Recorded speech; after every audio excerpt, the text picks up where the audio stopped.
Hello, my friends. Welcome back to the Krieg Dominion that has been on something of a hiatus for the last few days because, well, sometimes people get sick and things happen. I am Omar Krieg, your host, your Lord and Commander of the Krieg Dominion, and I said host already, but I'm gonna say it again. And your host for tonight's events. This is Second Star, a 2300 role playing experience, episode 11, Power. I am joined, of course, by Charles, Agent Wiggles, and Thurgor, who I'm now going to let them have a moment to talk about whatever is new and exciting for them while I do silly things on my phone so I can pay attention to in-stream chat messages. Charles, why don't you take it away? Talk a little bit All about right. yourself. I'm Charles. I play Helwig, one of the armsmen on board the ship. What's new from the last time we had the song and dance to now The song and dance. is actually not much. I uh, kind of got a promotion, and What? yeah, at work I kind of got a promotion and got some fun stuff going on with that.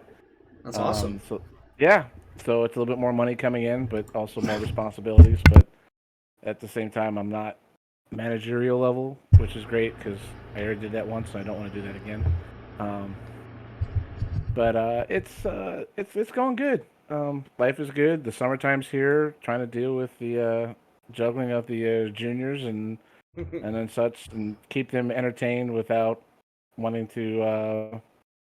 Yeah, Without them wanting to do things that we don't want to have to explain to the authorities. yeah. That or come back to our room and go, what did you do? And then wonder where my paycheck went to. Right? No, definitely summer is here. We were talking about this briefly before we went live. It is freaking hot around me. It's in the 90s.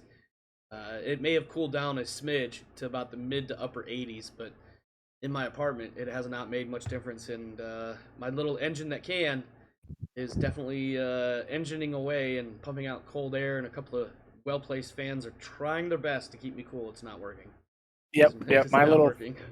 My little thermostat right near where I hang out right now to do my man cave, my relaxation zone, whatever you want to call it, in my house.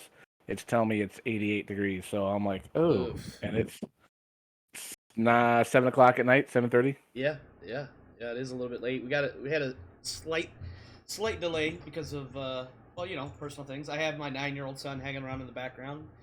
That definitely held me up a small bit. Nothing on him, just being the Yep, parent that I am. life.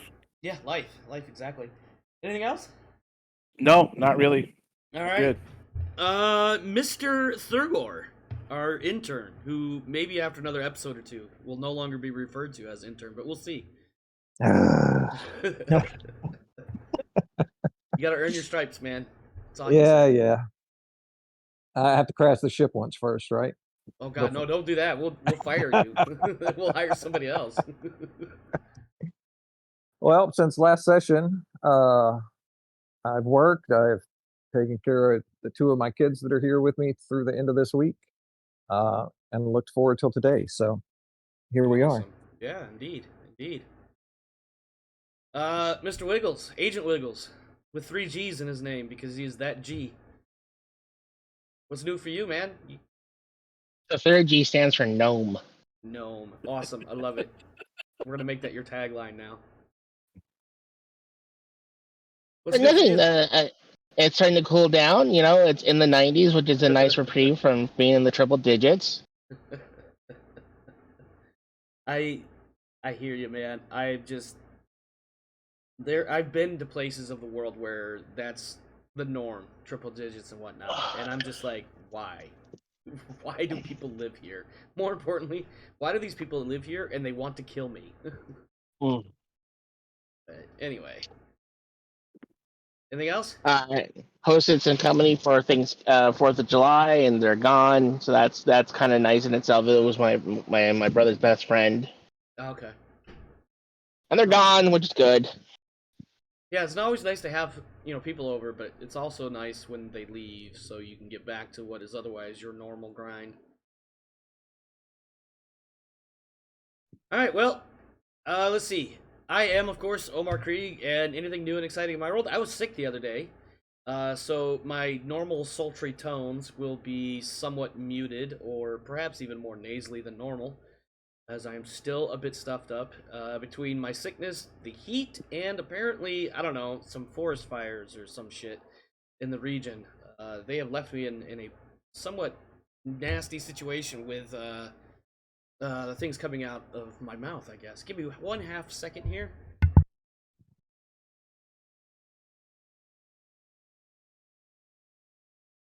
Sorry, my son doesn't want to hang out in his room, probably because it's warmer in his room than it is in everywhere else in the apartment, so I had to have him turn his stuff down just a smidge. Anyway, let's see, what else? What else is new in my world? We had the 4th of July that I unfortunately chose to skip out of because of aforementioned sickness. Which actually sucked, because I actually enjoy going to the fireworks for a couple reasons. The one being, of course, I like seeing explosions. I don't know, I think beyond that, I've just been working and grinding. So, let's get back to where we were. Previously, on Second Star, our ship has arrived in the Neubayern system, and the crew has taken a few hours here and there to unwind from the previous few weeks on cruise. Senior Armsman Fritz Hellwig and Senior Comms Tech Paul Gray go on a shopping trip to find new electronics hardware and implants. Senior Pilot Joseph Milligan spent some time meeting up with an old colleague, one Jillian Hobbs, a Rebco SAR Senior Field Agent Manager. I think that was the actual title we ended up coming up with, based on her previously managing field agents and then getting a promotion to being a more senior manager of field agents. Jillian Hobbs, who is currently en route back to Earth to pick up some new hires for the company. During their conversation, it's mentioned that something odd might be going on out past the Ada Buddhist system. And also, side note, I'm not sure if I'm saying that entirely correctly. There are a couple extra squiggles above some vowels in the name Ada Buddhist. I digress. Ada Buddhist system is, of course, the home star for the Aurora colonies out. And there's something odd possibly going on out beyond that, out in the Arcturus system. While nothing is confirmed and most is uncertain, Hobbs has asked Milligan to keep her in the loop should he discover anything. And then finally, of course, Commander Wyatt, the busiest XO on the ship, or, well, the only, but thus the busiest, finally completing his required task while in port and managing to get some free time, finds himself a dirt bike. And then, just as he's about to go blast off into the countryside, he's suddenly pulled back into work once more via a man named Roland Hartman, a man claiming to be a former crew member of the Wayfinder crew. This conversation spins many webs around many people and links Flex with the terrorist organization the Empire of Mankind, and suggests the captain and maybe others are part of some major massive conspiracy. Just how much of this is true and how much are pure whimsy remains as yet to be unseen, or to be seen, I should say. We have a bit of an opening cutscene. I'm going to read through this. I'm trying not to butcher it, but as we all know, I don't do so well in that regard. The camera pans around through space, a lazy loop so as to not disturb the viewer. A date in the lower left corner reads 7th May, 2297, and then it fades into the words Nibelungen Neubayern system, and before, in a moment, it fades away. At the same time, the camera glides in closer over the planet, zooming downward towards the starport, where the ship Wayfinder is taxiing for takeoff. The camera enters the ship, lingers a moment to show the hab pods folded and stowed alongside the main hull of the ship, and then sweeps down one quarter and then up a ramp to come out onto the bridge, ensuring the pilot jacked into his workstation, his hands simply resting along the armrests of his seat. The ship comes to a brief hold as nearby flight traffic takes priority, and then Wayfinder nudges forward again. The camera pans away as the ship hits the main runway and begins powering up for its ascent. Instead, the camera moves over into the more centralized part of the nearby city of Schönblick. Here, in an alleyway cast with the shadows born of a never-setting twilight sun, a man previously revealed to be Roland Hartman is trailed by another, shorter, stockier man. Hartman makes a left, and the short man follows. Hartman takes a right, followed by another left, and the short man follows still. Ever closer, he presses. Hartman at last turns another corner, and the short man follows, only to end up with his face pressed against the barrel of a laser pistol, one held by Hartman, and we see also that Hartman is now no longer alone. A crowd of others seem to drip from the shadows of his corner alley, and we hear Hartman say something to this man, but much of it is lost in the noise of the street. Subtitles light up on the bottom of the screen. A very poor job of following me, Hartman says. Child could have done better without even trying. The man replies to him, hands held out from his sides, in a show of being caught. Stealth was not a requirement for my tasking. A cold smirk crosses Hartman's face, and he lowers the pistol, taking a step back. Discretion certainly should have been, he says. He nods to a compatriot beside him and steps back some more as the crowd of friends descends like mad dogs onto the short man, fists and boots, subduing that man forever in short order. Above the din of traffic, street, and beatings, Hartman looks to one of the men who had come from the shadows of the alley, hands him a stack of cash, and then some more subtitles. Added to the pot. Make arrangements. Vogelheim is our next stop after all. And fade to black, and a shot very briefly as Wayfinder ascends through the clouds and into the stars. Let's see. That guy is like the teacher from Incredibles. Tack. No tack. Wiggles, I'm not sure what you were trying to say there, but... Right at the start, so the speedy one, when they're in school, he plays a prank on the teacher, and he has his videotape. So he moves. There's tack, and then there's no tack. And the principal goes, I'm sorry, there's no evidence here, and excuses him. Okay. I am still failing to see the connection, but it's okay. Maybe I'm just being dense right now. Also, I'm not terribly familiar with... Like, I know of The Incredibles, and I think I've seen at least one of the movies, but I don't know enough about the entire franchise or what have you. That takes us to the rolling of dice to get to our next destination. Previously we had done some skill rolls, and then I would roll for duration of those skills. But as it turns out, and on some further review, I'm electing to not do the skill rolls except for the final one where the actual player character has to make a skill roll. The reason for that is none of those skill rolls appears to have any actual impact on anything else. Hey, how you doing there, Dragon Man? So what we'll do is just real quick, I'm gonna roll some dice. The first one, it's 2 dice to see how many minutes it takes Marshall Tran. The kid is making a loud ruckus over in the corner. Oh, we're gonna blame the cat? Okay, I guess we're gonna...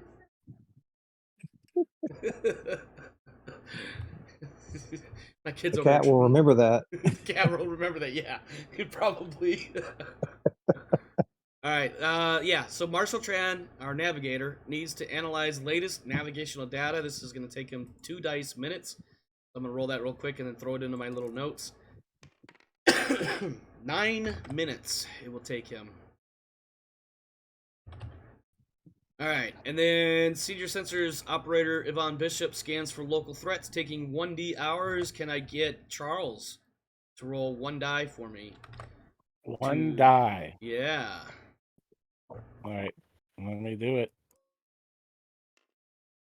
That will It'll be a take 4. So that will take 4 hours to scan for local threats. And then Navigator Tran determines proper course heading towards destination, taking 1D times 10 minutes. That's going to be Mr. Milligan, if you would please. 1 die times 10 minutes. Oh, you know what? I've been meaning to clean this up. I think I forgot to save the correct... Or did you roll some dice earlier? You did roll some dice earlier. Okay, never mind. I did. I was messing around. All right. Here we go. Yeah, if you hit clear, it'll erase those dice. Which one is clear? It's at the top left of the dice pad. Okay. Go. And then just select 1 die. Or, yeah, there you go. You got it. Yeah. 1 die. Alright, so that'll be 60 minutes. I almost said 60 seconds. And then we have Chief Engineering Officer Alia Wyatt calibrates the starter warp drive, taking 1D hours. Agent Wiggles, if you could roll that one for me, please.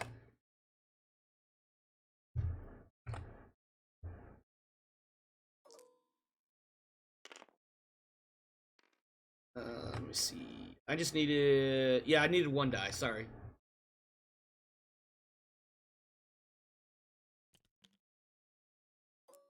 Go.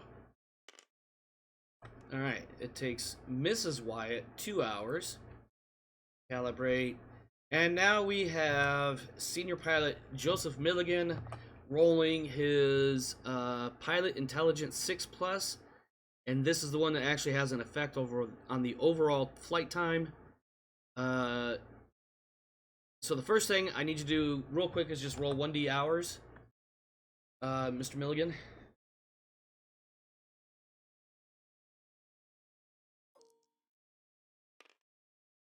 Alright, so it'll take you 4 hours to do this. And then I need you to roll your Pilot Intelligence 6+, and your effect will be multiplied by an additional 1d6. Okay, my total is a +5 here. Oh, yeah, so basically don't roll snake eyes, the auto fail. Alright, so 6 total, or excuse me, 11 total, so 5 times 3 is 15 hours. So you actually are going to reduce from 56 to by 15, so 56, 46, 41 hours. No, that's for time. Hold on a second. Actual time is 41 hours, 38 minutes. Now I gotta do a little bit of math, and this will be fun because I'll be doing it on air. So starting at 1300 hours from the moment of liftoff. Oh wait, nope, I read that wrong. Departure is scheduled for 10 o'clock on Friday the 7th, 10 a.m. So from orbit to threshold, blah blah blah. Okay, so yeah, looks like our 1300 hours on Saturday the 8th. You will transit into FTL speeds, and from there it'll take 42 hours. So that's 6 hours. So 07 on the 10th of May. Let's see, 9 minutes. We'll just call it 700 hours. 10th May 2297 is when you will arrive, and it will take another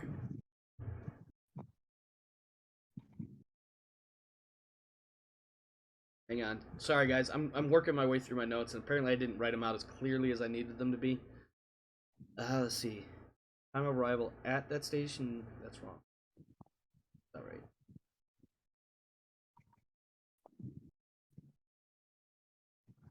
FTL and transit time of 2 days, 2 days and 8 hours. We got the reduced. They arrive. Oh, so they'll actually arrive at about 8 hours. 8 o'clock in the morning, and we'll say about 9 o'clock in the morning. 900 hours and the 10th of May. Okay. Alright, so apologies for all of that additional unnecessary crazy pseudo math.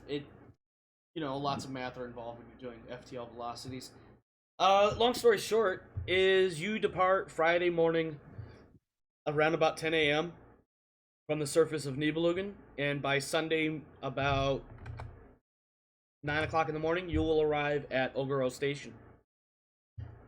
So you've got about 2 days to basically do whatever it is you want to do aboard the ship. I know of at least one scene for sure that you guys wanted to do. One of them being, or excuse me, that one being the Milligan Watch Captain. Although that's an interesting choice of words there that I just used.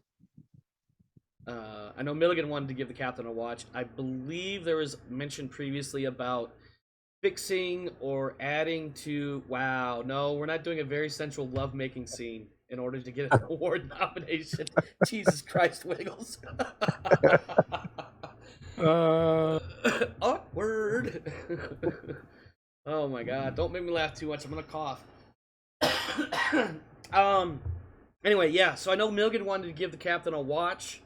Because he's trying to, what's the word I want to use here? Butter a few pans? I don't know. That doesn't sound very good either, actually. Ingratiate himself? Yeah, yeah, that's probably the least suggestive way of explaining what you're trying to do. um, and then I think there was talk about modifying, which is also a very watered down choice of words, but modifying one of the antenna arrays aboard one of the ATVs in the cargo hold, or excuse me, not in the cargo hold, in the vehicle bay. Yep. Well, yeah. So whenever our master comm thing sends out signals, it has to send it past through the ship itself. So the buggy radio system can probably also pick it up.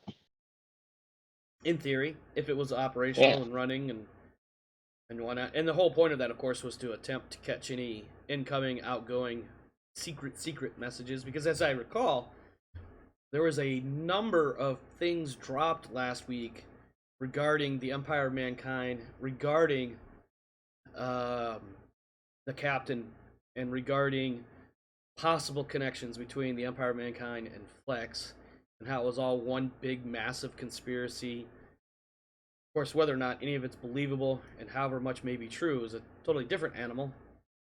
Australia says episode 11: How to make fraud and bribe people. Not far off. Welcome, my friend. By the way. Do we have any particular order for either of these scenes to unwrangle? No, I would say if there's going to be rolls or whatnot, as far as the antenna array in that vehicle goes, why don't we deal with that first? Okay. Who is going to tackle that? Is this a group project? Please say it's a group project. We all love group projects. We've all been to school. All right. So I'm gonna collect a bunch of newspapers, and then someone get some glue and water. Jesus Christ. I'll get the baking soda and the red food dye. Oh God, here we go. We're gonna make a volcano, aren't we? We're gonna make a volcano out of a molehill. Here we go. Oh, All right. And so when the baking soda volcano goes off, that's when the secret message happens. That'll be our marker. Um, Oh man. I can go over and act like I'm. Let me see. Let me look at my character sheet real quick. Dun, dun, Yeah, dun. let me look at I your don't character sheet belong as down. well. I don't belong down there, so I probably shouldn't be down Well, there. you know, the thing is, if the EXO sends you down there, then you have a reason to be there. Okay. If somebody higher ranked than you, like, I don't know, well, that's actually the only one as far as the player characters are concerned, is the EXO. Yeah. So we need to plug the ATV into shore power, right, within the ship power, and then we need to leave leave the ATV on. And then you But we need to leave it on justification. in a way that it's doesn't have any its blinking light. So we need to, like, I don't know, cut out like the power light or something. Well, Pull some fuses. Yeah. I mean, I can work the computer to maybe have it not display some of those annunciator panels or something like that. So I'll be down there kind of working with it, asking my two guys to kind of do maintenance and make sure that the external lights are working while we sit there and fiddle with this, whatever it is, on the inside to get the. You know what I want you to do, Fritz? Let me ask you this question first, Mr. Hellwig. Yeah. Yeah, What Fritz. are you telling Aiello and Spearman, or whatever their freaking names were, the two little ground pounders that are usually in the vehicle bay with you? What are you telling them? I'm telling them that there was a spurious radio fault, so I'm in there trying to troubleshoot it, and we need to we just need to just power the vehicle up and just pretend to try to call the radio on the ship or try to see what we can listen to, and just do general maintenance. I mean, the last time it was taken out was Mars, I believe. Mars, yeah. Yeah, Mars. Officially, it was taken out. Yeah, taken out when we were at Mars. So we just need it. We're running it through its monthly check to make sure it all still works. Okay. Everything else Let me like ask that. you this: have you pulled Paul Gray, your senior comms tech, into the loop as to what you're attempting to do? Not yet, though. That would probably be a good idea. So I may meet him on the mess decks and just ask him to come down to the come down to the vehicle bay and just say, hey, we've had this gripe with the radio. You're the radio tech. Let's go take a look at this, and we'll go from there. Okay, so how truthful with him are you as to your intentions?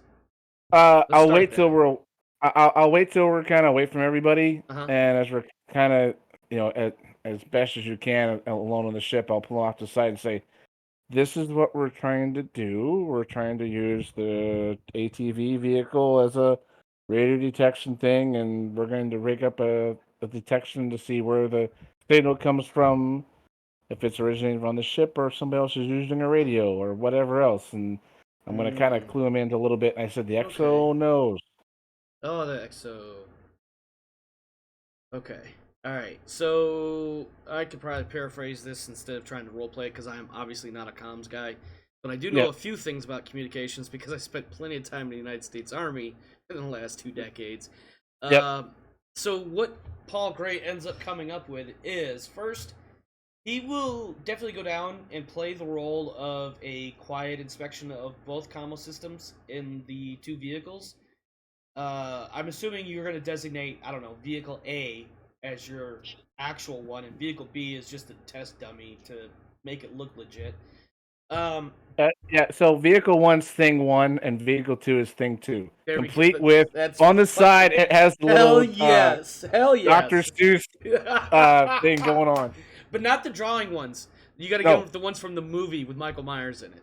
Yep. Not that anybody in 2300 will know the reference, but they'll just accept it. It's canon now. Okay, so in Thing 1, we're actually doing the full-on, this is the radio that we're going to fuck around with. In Thing 2, we are pretending that we're just doing standard commo checks and maintenance of the radio systems.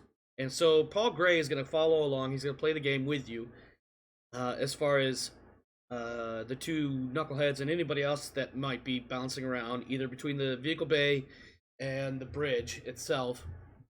So what I will do with his assistance, he will identify the process by which you... Basically, he'll generate a task list of what you need to do in order to set all this up. Okay. So your first roll that I want done is I need a deception roll to basically pull this off without anybody catching wind of it. Okay. Oh, and at the same time, I'm going to send a note to the XO that we're going to do this. Yeah. And I got Gray with me, and if he wants to come down to observe the work on Thing 1 and Thing 2, he's more than welcome. Oh, yes. The infamous invite the boss down to show that not only are we doing work, but to make it look all legit that we're doing work. Yep, exactly. Yeah, yep. I've seen that game before. So, right, so you have a +2 from your deception alone. We'll say education. Actually, you got a +1 to either one. Yep. I got a +2 for deception and +1, so it's a +3, so I got an 8. Yep, and you just barely managed. So I think at some point what happens is you get some random passerby that kind of pokes their head in, and it's kind of like, what the shit is going on? Why is there so many people down here? Why are there like 3 people from the bridge down here? And they watch for a minute. They figure out that, okay, they're just playing around with the commo systems. Okay, all right, yeah, this checks out. No big deal. And they head on down to engineering room or wherever the hell they were going. Yep. All right, so the second task that we need to look at here is Paul Gray puts together a task list of, things like pull this wire, disconnect this thing, and connect this thing, and then introduce new fuse array here. I'm using very dumb sounding terms because I'm not a commo guy. So what we'll need here for this one, I think between Fritz and Milligan, if he's down here as well. I'm assuming he is. I don't know. That's up to the XO. But yeah, you can go down there. If I was not going to be down there, I was going to use that time to go talk to the captain, so that I was kind of tying him up a little bit. Yeah, I see where you're going with that. So, okay. Since y'all have involved the lead comms guy, I mean that's where I would have stepped in, is on the electronics comm stuff. So I could instead be providing some kind of runaround for the captain anyway. Well, Wiggles, you've got electronics comm something. It gets cut off on my sheet. Is it comms or is it Computers? I have comms and sensors. I have comms, sensors, Oh, power yeah. plants, and stutter warp. Hey, oh, you got all of the shit. Okay, well, you go ahead and make that. I can also fly the ship. Yeah, you've got a handful of skills. All right, so I think what we'll do is we'll use the XO's like supervisory skills to make sure all the components are, unhooked, plugged in, tied in, mated with, disconnected, reconnected, attached to whatever verbs you want to use here.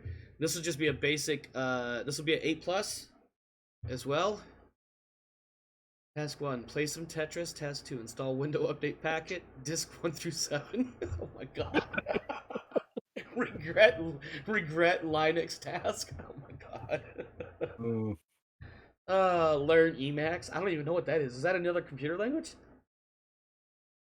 Yeah, kind of. Alright, Mr. Agent Wiggles, if you could roll your electronics comp, whatever the hell it is. Yeah, sure. With education? Yeah, education sounds good. 8+. Alright. I think you've got some decent numbers. Plus working. 2. +1 for the skill and +1 for education.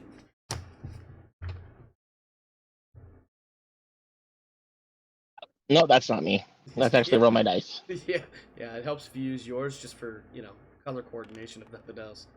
Got an 8, Hey, right on the I number. got an 8. Yeah. All right, I think somewhere along the way there's a puff of smoke, and maybe an alarm starts to ping, but then, there's a safety cutout that, part of your... If we disconnect this, we don't have all the bells, lights, and whistles going off all the time.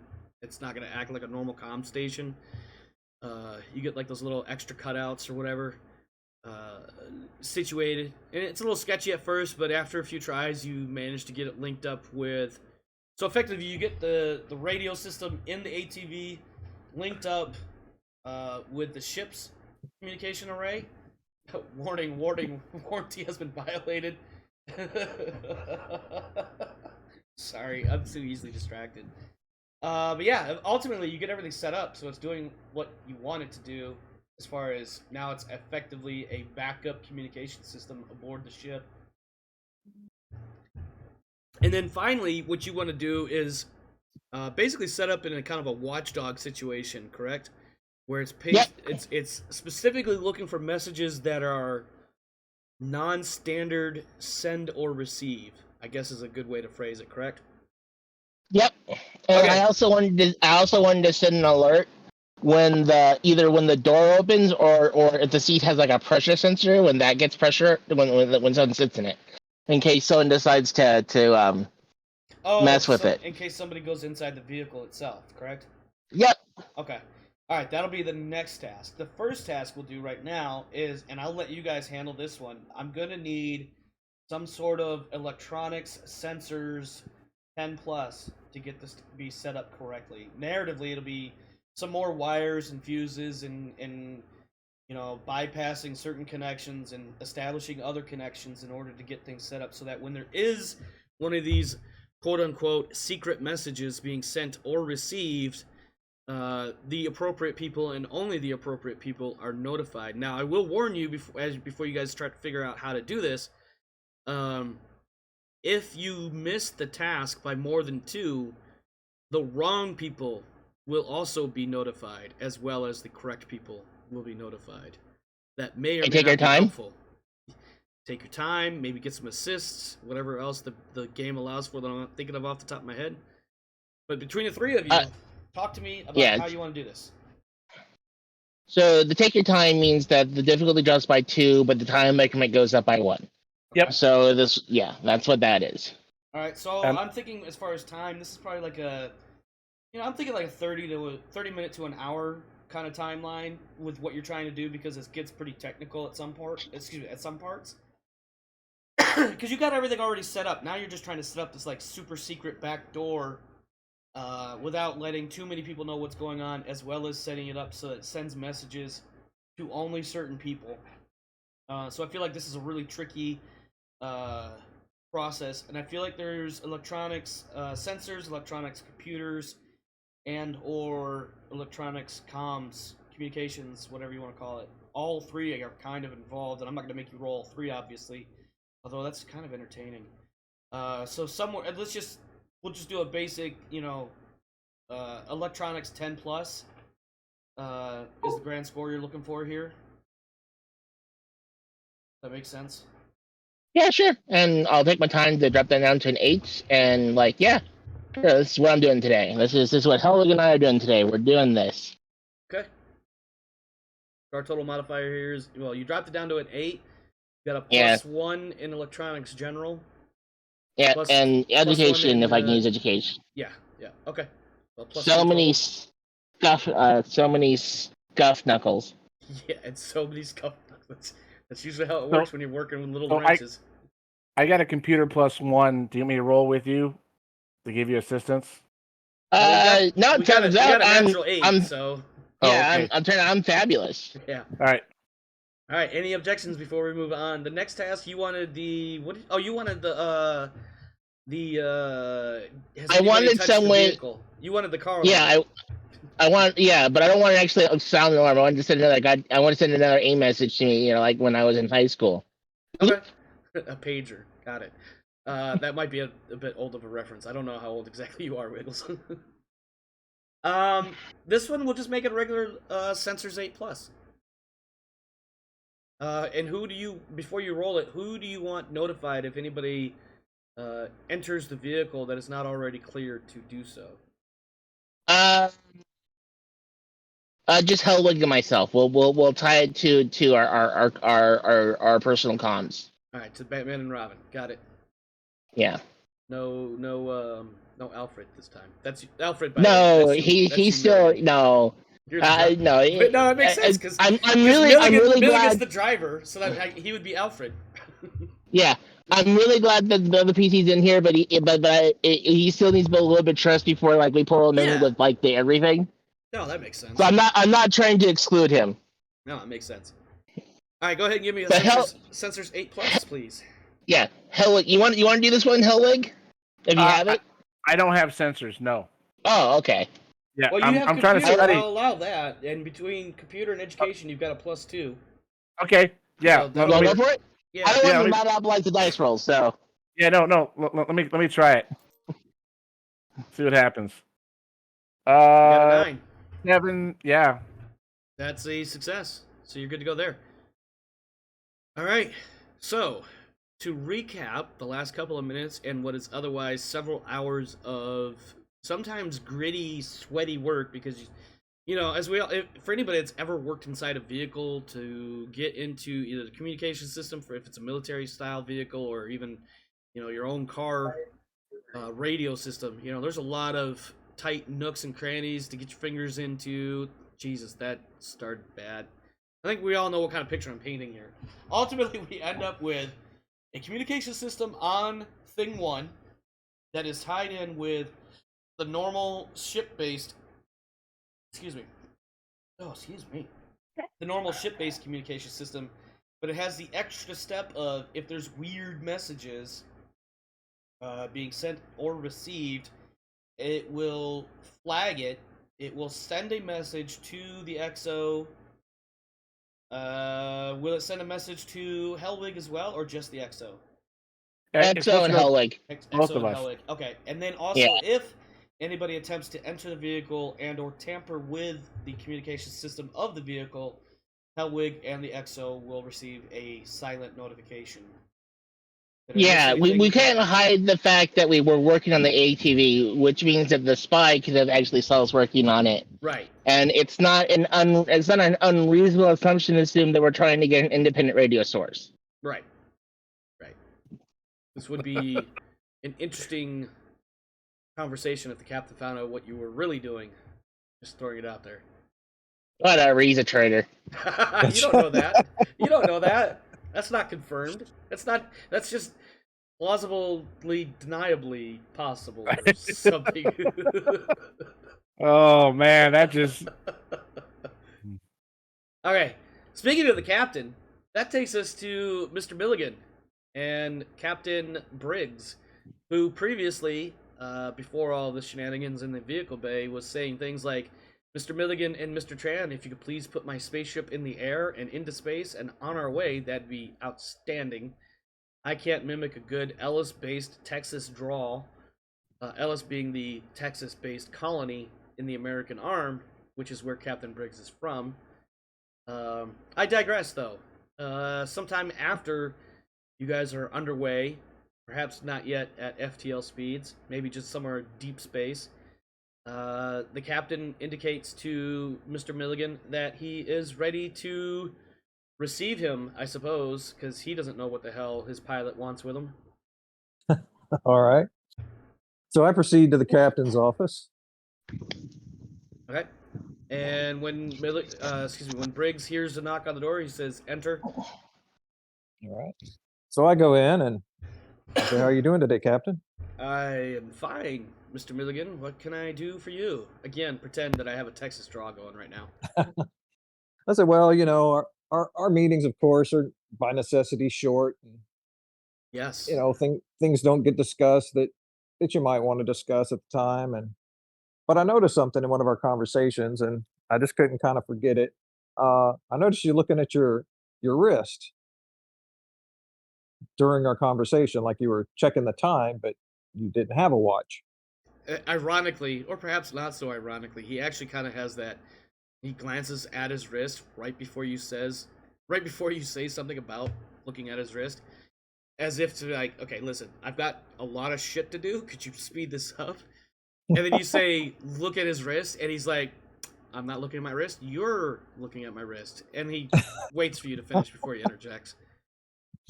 And so I just set the box on his desk. He eyeballs the shit out of it for a minute. He gives it that good old Clint Eastwood glare. You know, narrowed eyes. What in the shit is this? It's a watch. The urge to insert a "watch me peer" pun comes in right now.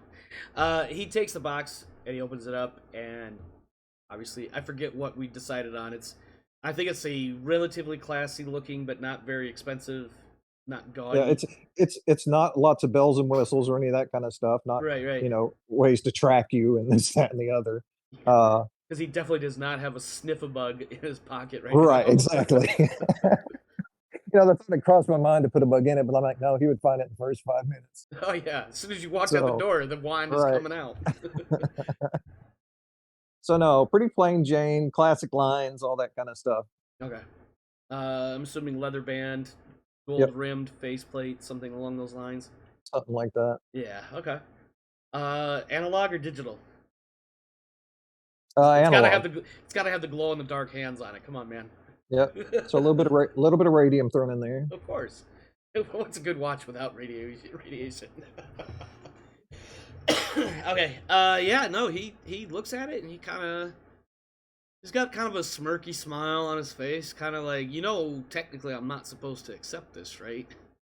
Gifts from my subordinates, but oh, surely there's a $1 livre limit on it or whatnot. Sure, of course. I'm not gonna go digging through the regulations. Pretty sure it's something like $25 or $50. Which, look at this watch. I hope you understand that this can't possibly be worth any more than 30 or 35 livre. Yeah, I'm sure it's well within regs. Well, Mr. Milligan, I'm not sure what prompted you. Sorry, I just got distracted because I heard my cat playing with a bell ball. Which I think. I was trying to get him out of my room. No, you're good. You're good. Damn, I forgot where I was going with that. And my kids. Well, I just say that's one of those little things that bothers me. I saw you looking. It was obvious you were missing something, or at least to me, it was obvious you were missing something. So I had the means to do something about it. So I did something about it. No, and I appreciate that, Mr. Milligan. I think it's funny. I don't recall actively wearing a watch for several years now, and I guess there's a word, I just can't think of it. The subliminal body language of I need to be aware of the time. It's just hard to let go of, I suppose. Wiggles, God damn it! I'm not gonna say that on the air, even though it's on the screen. That's gonna implicate him more. Anyway, Mr. Milligan, I appreciate it. This is actually a pretty thoughtful gift, and I can't recall short of a birthday or Christmas the last time I had a thoughtful gift like this. Thank you. I will. He starts to put it on his wrist, and it takes him a moment to get it quite right, because the whole clumsy. How do I get two ends of a loop on my one arm using my one hand? I'm just gonna let him do that himself. Yeah. Yeah, no, he's absolutely not looking at you for help either. He's like, you see, Like, he "Here, honey." slaps it around his arm, almost kind of like a handcuff in a way, and he doesn't quite catch the other end at the right time, and so he tries again, and then he's like, hold on, there's got to be an easier way, and he figures it takes him an extra moment or two, but he gets it, and he gets it situated on his wrist. He adjusts it a few times until he gets it to fit right. He says, "Well, Mr. Milligan, I really do appreciate this." And then he takes it off again. He sets it to the side. It'll take a little getting used to. I'm not used to having something right there on my wrist, but I think I'll hold on to this one. Thank you so much. No problem. For the said viewers to at this- home, what Wiggles said, by the way, his old watch is in the spacesuit that he did the terrorism in. God damn it, Wiggles. I'm sorry, or you were about to say something else. I tell him that two other things happened while we were not really docked, landed, Yeah. that I wanted to pass by him. I said, number one, I might have played a joke on Hellwig and the EXO. And I think if circumstances had been different, the EXO might have handled it a little differently. But I met up with him with the ship after I'd been out, and I mentioned karaoke. And I said, you know what? I found a great karaoke opportunity. And I gave him an address and a time and had them meet me back there.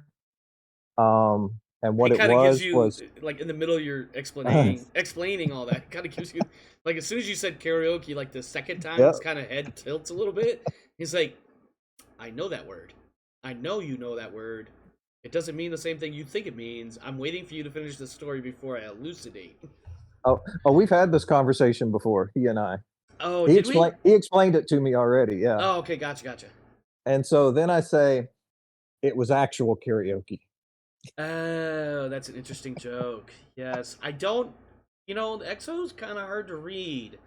I don't know if he would have appreciated that sort of prank, but I definitely appreciate you pulling that one on. And listen, I can't get your feet out of the fire if you push his buttons too many times. Kind of have to let my EXO, like, listen, I ride the EXO. I make him do a lot of work for me. I feel like the fair trade-off is I kind of give him a little extra free reign. You push the buttons too many times, he might hang you out, and I can't help you. I will say I do appreciate a good joke, though. Well, I just want to let you know in case, I start catching crap from either one or both of them, for the next little bit. I kind of expect it. The EXO had just bought a dirt bike, and honestly, I don't think he even had a chance to ride it before. He had I to come heard back, about and that, actually. and I was probably part of the cause for that. So, Oh. yeah. So one other thing that happened was I had sent a message out on our way here, and just to my contacts at Rebco, SAR, just to see, if they had any extracurricular kind of stuff to do at any of our stops. And Karaoke, I believe is the word you were looking for. Please continue. exactly. And my former supervisor happened to be there, and she contacted me, and I went and met with her, and we had a good little talk. And she didn't have anything for me right then. She was headed back to Earth or Tyrane, whichever one it was. Earth. And she mentioned something to me that had been kind of vexing her. She said, and she asked me if I find any information about this to let her know. She said the scientific station at Arcturus has gone dark. Curious. I don't know if he'd actually use the word curious. That sounds something like Spock would say. But I feel like he would say something along those lines. So let's just pretend to use a different word than curious. And give me like a half second. My kid is trying to get my attention. Just bear with me for 1 second, please. My cowboy. Because he's Texas.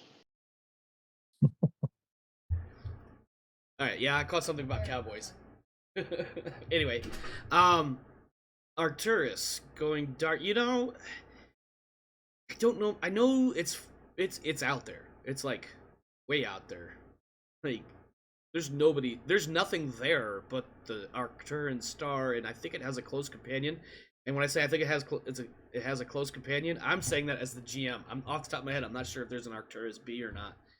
I do know and back in character now. I do know, there's the station, and every now and again, like every couple of months, or maybe it's every 4 or 5 months, they get a new supply ship and mail and things of that nature. But otherwise, that's really weird that somebody would make the suggestion that the Arcturus station has gone dark. And what's more disturbing is I haven't heard anything about it. I wonder, but I do know I've heard several times in my career that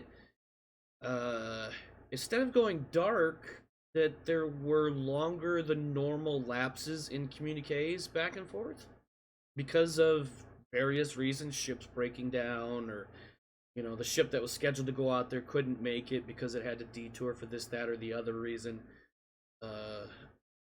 I'm sure you've heard. You're from Aurora, am I not mistaken? I'm sure you've heard similar Correct. stories as well. Yeah, as far as I know, the scientific station's just there to study the star. I do think it's a single star. I think there's like one little planetoid in that system. Otherwise, it's devoid of planets. Yeah, there's like nothing of interest there other than the fact that the star itself is unique in some sciencey, nerdy kind of way. He might not And actually use the word nerdy, but that's the message he's conveying. but it is a definitely a frontier, frontline system. I mean, We it's a we don't front know a line whole to lot about what's nowhere. beyond. There's Right. like, is it really the front line or is it just the back end? I don't know. I hear where you're coming from though, Mr. Milligan, and I will see what I can do about putting some feelers out. I wouldn't be surprised if something comes back in the next few weeks or month or two that it was just another missed scheduling sort of deal. I'm sure everything's fine. It's always been fine before. All right. Well, that just hits a little too close to home for me not to ask some questions. No, I can see where you're coming from. The boogeyman does come from the dark, and the other side of Arcturus is pretty dark. That's totally understandable. I do want to interject really fast, just for the viewers who may or may not know. So let me clone this guy real quick here. I'm gonna change his color. Nope. Change his color to make him a little bit more obvious on the screen. Let's go with green. Okay.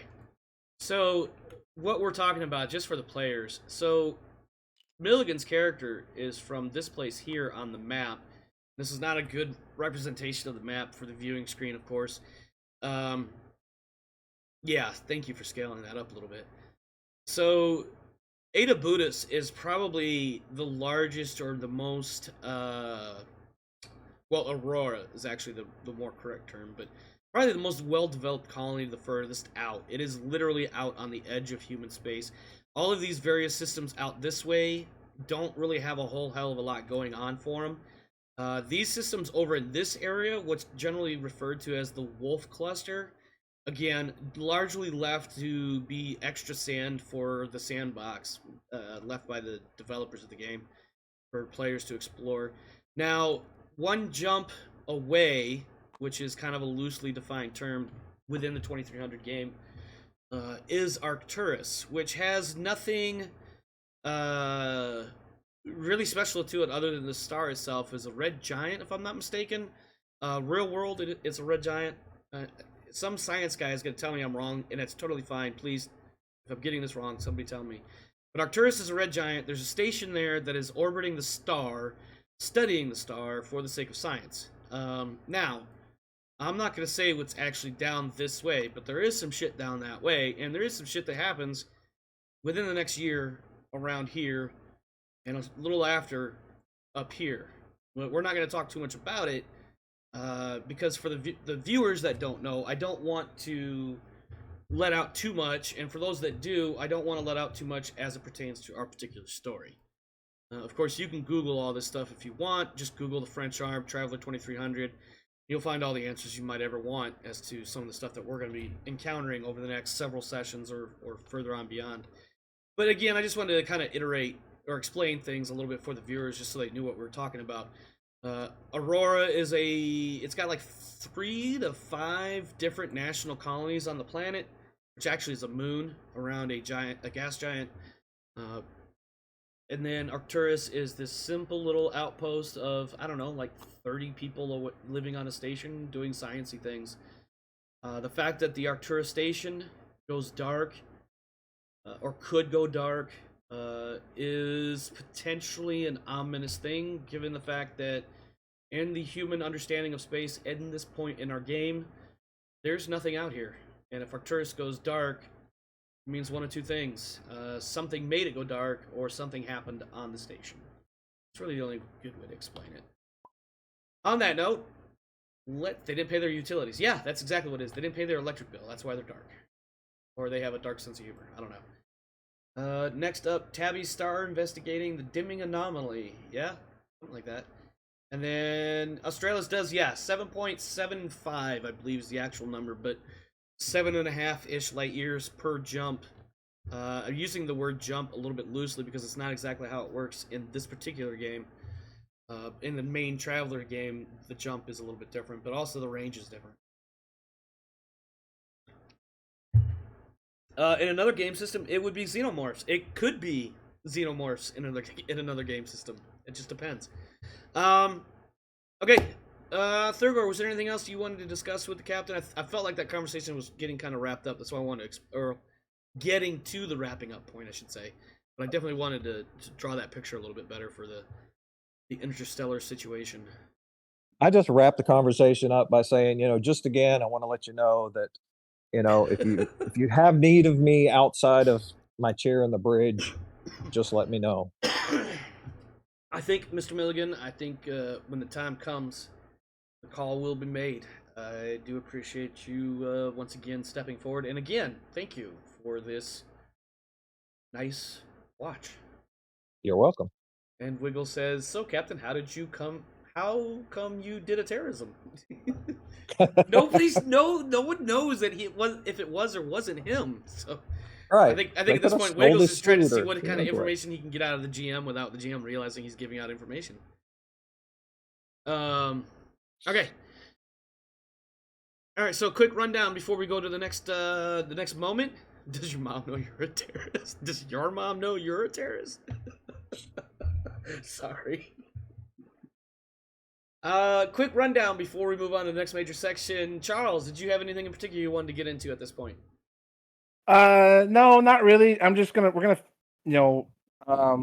after the EXO leaves, I'm gonna pull the two guys off to the side and just mention, real quickly. Hang on, let me do something. I'm gonna roll kind of a deception roll here. Okay, what are you trying to deceive or? I'm going to try to deceive the two guys and basically say, hey, the EXO was actually down here inspecting us, making sure that we're actually know how to do our jobs. That's why he's watching over us and kind of fiddling with stuff. And so, nice job, you guys pulled it off. He said, give you guys a pat on the back. Oh, nice, nice. Right. Nice. All right, yeah. So 7 plus, that works. Plus 2, yeah. So just trying to really cover up anything that we just did, and then we'll go through and go finish all the inspections on thing 1, thing 2, and then I'll look at Carl and just say, hey, all right, I'm gonna trust you. I gotta go off and do something else.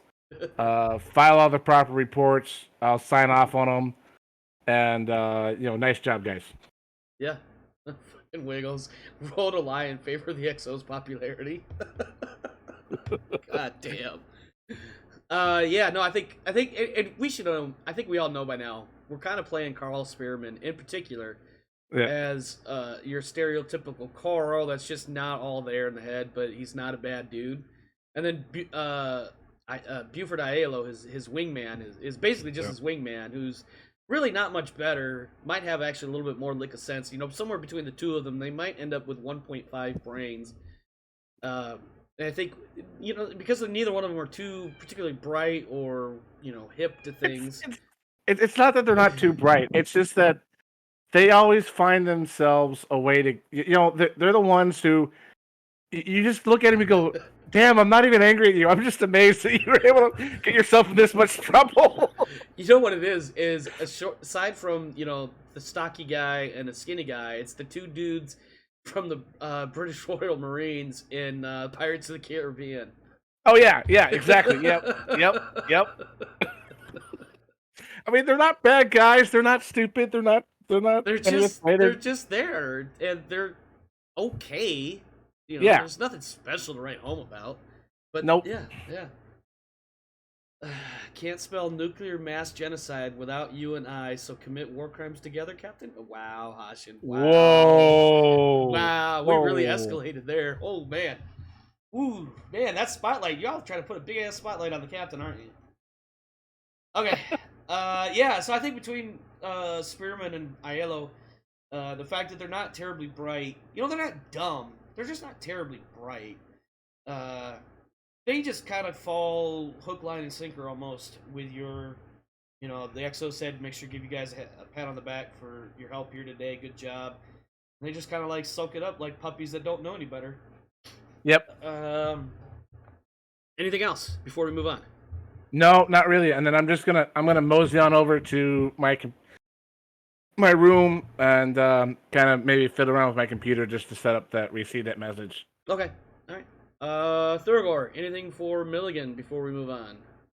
I don't think so. All right. And lastly, Wiggles, what does Mr. Wyatt want to get into besides? No, I'm not gonna say that. No. We all know where I'm going with that. Wiggles, if you don't know, you're muted. So if there's anything you want to get into, you need to unmute.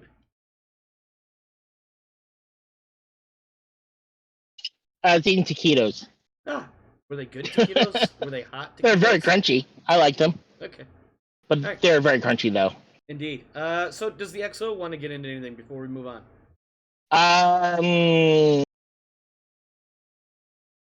Nope. Okay. Oh, well, he's going to start making a separate log of the space account. Oh, yes. I do remember you saying that before. Okay. You know what? So everyone else has been doing like their off time, the training. I have not been doing that for Wyatt. I don't believe he really has ever had like enough time to actually sit there and do some solo training. So I haven't bothered at all to keep track of that stuff. Yeah, it's funny because you're right in the sense of like you have to be able to put in what, like 8 hours a week or something. Uh-oh, we just lost somebody. Who's here with me? I'm here. Okay. Oh, we got everybody back. Okay, we're good. Yeah, no, with the somebody give me a quick rundown. You have to spend something like 8 hours a week for 8 weeks per training period. It's 8 hours per week per 8 weeks for the first training period, and then as you go from 0 or as you go above 1, then it's 4 to 0, 4 to 1, 8 to 2, 12 to 3 or whatever. Exactly, and the XO is so damn busy, and we never like on screen got into all the particulars of what the XO does because.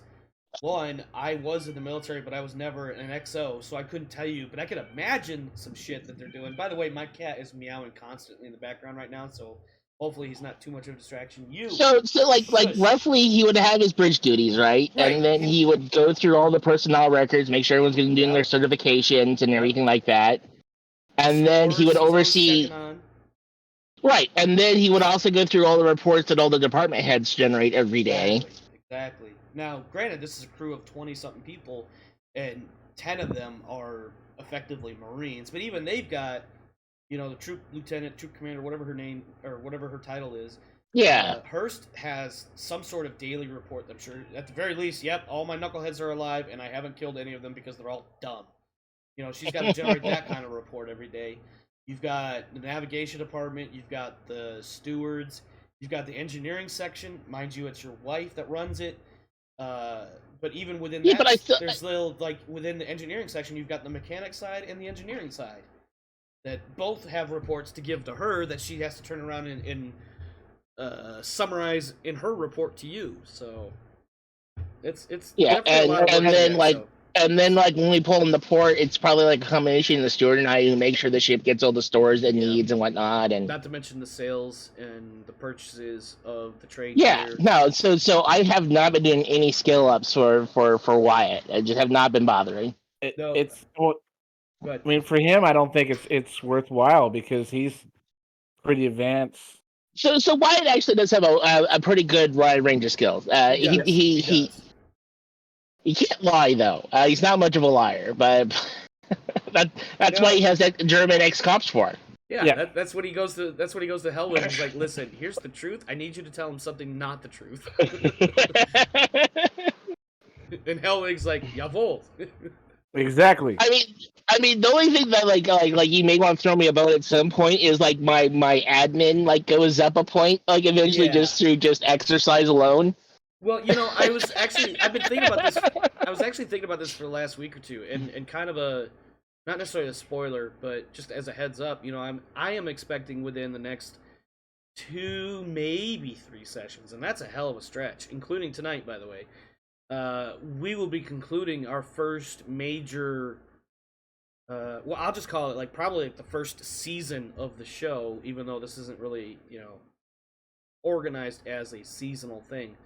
But what I was considering is that once we get to Beowulf and we complete the things on Beowulf that I want to do as part of this first season, and I'm air quoting the shit out of it, one thing I was considering is that either, well, let me rephrase that. Everybody would get the choice of either taking a 0 level skill they don't already have, or they would take a skill they already have and increase it by 1, or both take a new skill and increase a current skill by 1 level as a reward, or whatever you want to call it. I know that kind of breaks the intent of what Traveler was always meant to be as far as character progression goes, but I know in a lot of other games there's always some sort of we'll say milestone reward, for lack of a better word. So with Traveler holds. So the thing that the characters can do to up themselves, they can buy like expert software, but that doesn't seem to be like a thing in 2300. Right. So like I get like so like to assist my broken roll, I just buy, you know, ever more expensive expert software skill to help me with that, and that doesn't seem to be like a thing in this game. Although I was gonna say you can if you have the central supply catalog. I was asking about this someplace else. We, you know, and it's up to Omar. Yeah. But we could include some of the items off the central supply catalog as being existing in 2300's universe. I think I would have to get my hand. I don't know if I actually have that one off the top of my head. Not that it's a terribly difficult thing to do, as is getting a copy of that, of course. But then I would also have to comb through it and see what would be applicable, what might be applicable if this or that were changed. I think ultimately what I would do is I'd probably be like, listen, give me some suggestions, give me, you know, a page number so I can reference it, and then I'll make a final determination. And that way I'm not the one actually combing through it. I'm just taking recommendations and seeing how that works out for you guys. Yeah, and Milgren wants to up his stats, so yeah, there's also that. Everybody's working on something, or at least Milligan and I'm assuming Charles is as well. I believe he's working on sensors or something like that. Yeah, I'm working on sensors, so I only have like 3 weeks. And so what I was thinking is, like, once we do the Beowulf block, for lack of a better thing to call it, something that you're not already spending time in, because I feel like you're like, maybe if you were like 2 or 3 weeks from completing it, that'd be one thing, but anything that you're not already actively working in, and maybe something that you could show some sort of proof of you using, like deception is one that's been used tonight, or some sort of sensors or something along those lines, getting some kind of a boost in that one skill, maybe picking up an additional skill and going from not having it to 0 level, you know, something along those lines. Like I said, it was something I'm still kind of toying with the idea. I haven't really fleshed it out that far in my head, but it's something I've been thinking about. Yeah. Having some sort of reward, other than the usual reward of cash and items, you know. In a way, that's kind of like doing storyline leveling, like in D&D or whatever. Yeah. And if you're gonna do that, I'm all for that, because it means we don't have to keep up with all this other rigmarole. Well, what I'm thinking is, like, just because I don't know how much like in-game time it might be from the end of one section to the start, from the start of one section to the end, you know, in some cases it may be several in-game weeks of time. If you're studying something, then and you meet the requirements, then go ahead and up it. But otherwise, you know, maybe it's a short series of in-game weeks, or maybe it's a really long one. It shouldn't matter. Like, I feel like there should be something on top of that, is I guess what I'm trying to get at. Okay. All right. We could flesh it out more too as time goes on, but I digress. To get back on track, I will give you guys a bit of heads up. I have. Oh, you know what I forgot to do? I forgot to give Wiggles his money stuffs. Yeah. Oops, that's not what I wanted. I wanted this. Give me half a second here. I'm going to post something. Woo! I'm gonna spam the hell out of chat with dice rolls. Yes, you are, because I'm about to give you cargo available stuff. Once I find it. Give me a moment. Digging through my drives, because I always feel like I put stuff in the right place, and then I gotta go find it, and it's a climb. Prepping notes. Handouts. Cargo availability. Ogoro Station cargo available. Send.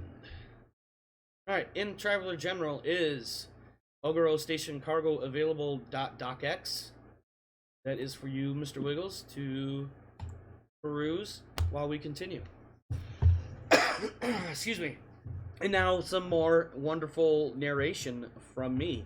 The Ogoro system is a small double-star system. It's actually called WX Ursae Majoris A for the M2 main sequence Red Dwarf, and it also has a B component, which I thought I wrote in here, but I didn't write down its actual spectral class, so whatever. The second star orbits the first star at about 136 astronomical units, i.e. a very long distance away. I didn't see any in the Frontier book. May just have fleshed them out. Okay, no worries. Oh, you're answering Australis. My bad. I don't remember seeing any augments like that in the 2300 gear book, but there may have been. I just like. I don't recall any, but also like I kind of skim through books to find specific information and not so much read the whole thing to soak it all in.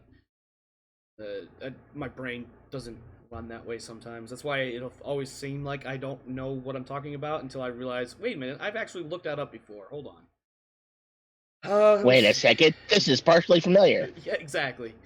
So Ogoro is a small double star system. Ursae Majoris A, which is the main sequence Red Dwarf, and then B, which is a smaller, probably the same spectral class, to be honest. Orbiting the main star are 5 worlds. None of them, well, actually, orbiting. I'm sorry, let me back up before I start running my mouth and not knowing what the hell I'm talking about. In this star system are 5 planets. None of them are habitable, and none of them have been deemed particularly valuable. There is a lone asteroid belt, but it too is sparse, containing mostly stony and carbonaceous rocks floating around the 2 stars of the system. In most respects, the only importance of this system is the fact that it is directly between 2 major colonies, Neubayern and Queen Alice's Star. Queen Alice's Star, of course, is the primary for the world Beowulf, which is our next destination. Ogoro is the site of several large outposts, including 2 way stations, one of which is the homeland, town, whatever you want to call it, for Fritz Hellwig himself, in fact. Ooh. And there is also... Go crash his mom's house. Yeah. Except you guys are going nowhere near that one. You're going further in. Or, yeah, something like that. There is also a large scientific outpost, Hawking Station. Ogoro Station itself orbits the planet Eylau. I'm not sure if I'm pronouncing that correctly, but it's spelled Eylau. So I'm going to go with Eylau. This ice ball orbits the primary at 24 astronomical units away and is a massive way station constructed by the French about 150 years ago. There is an ice mining installation on the planet that produces ice that is used as fuel for the station. And I actually looked this up in the first Mongoose edition, and I believe, without looking at it again, Ogoro Station is something like 400 meters in diameter. It's basically a floating ring. Innsbruck Station, which is where Hellwig comes from, orbits the planet Bjorn, which is a rock ball that orbits the Beta Star, or B Star, which is about 0.06 AU, excuse me. The star is 136 AU away from the primary, and Bjorn is about a little more than half an AU from the secondary. I think I said that right. I hope I did. Long story short, it takes until about I don't know, I wrote it in here a minute ago, or a little while ago. You guys arrive on station at about 9 o'clock in the morning on the 10th of May. So let me go ahead and update my stuff here. So if you're watching the stream, bear with me. If you're watching the video, it just look weird for a moment. It is now the 10th of May. That is Sunday.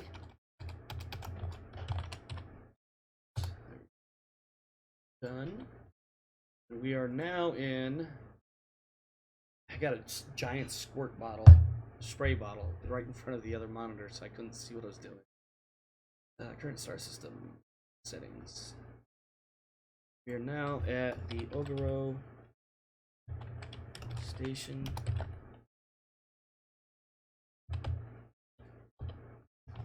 In the Ogoro Symbols. system.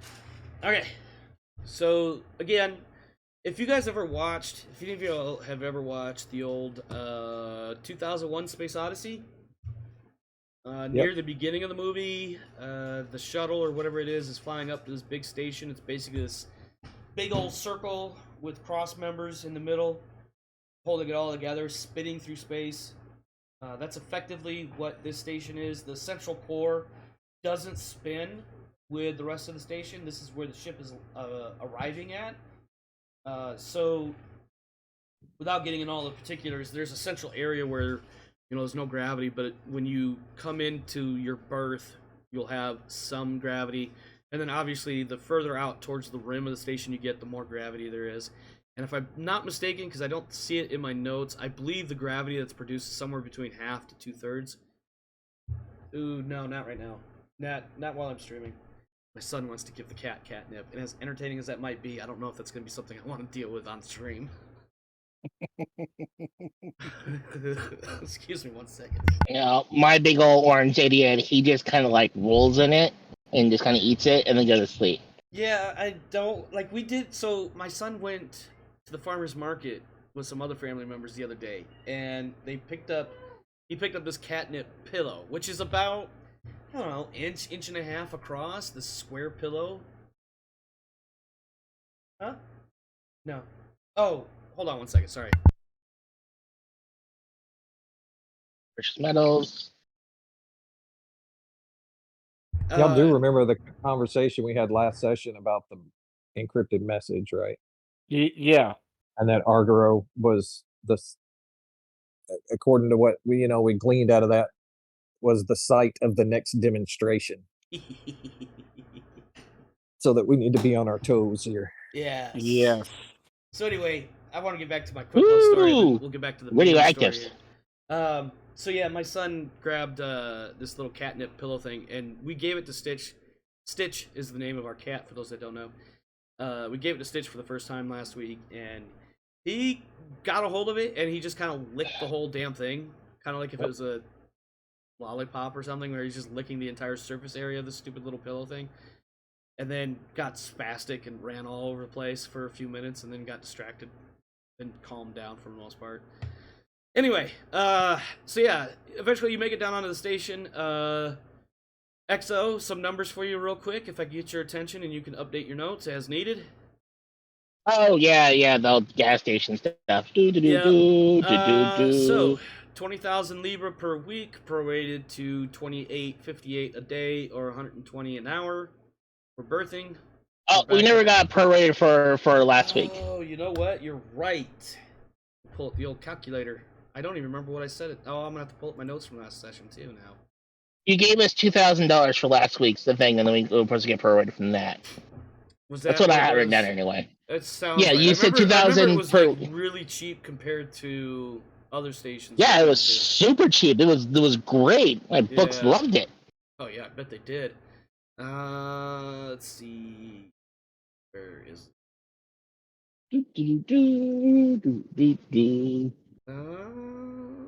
last session I didn't have a lot of notes because I had those other things in here. Nope, I guess it's the previous session. Okay. Bear with me for a moment here, friends. I am referring to some older notes. Let's see. And then advanced machine parts. Oh yeah, that was the flight. That sounds okay. And message that was just referenced a moment ago. Planet side. Ah, yes. 2,000 per week prorated at 285 a day. I'm gonna say you guys were on the planet for about 2 days. I feel like that's right. Maybe 3. So 280 times 5.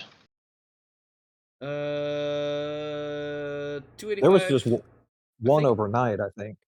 Was it one overnight? I feel like there was.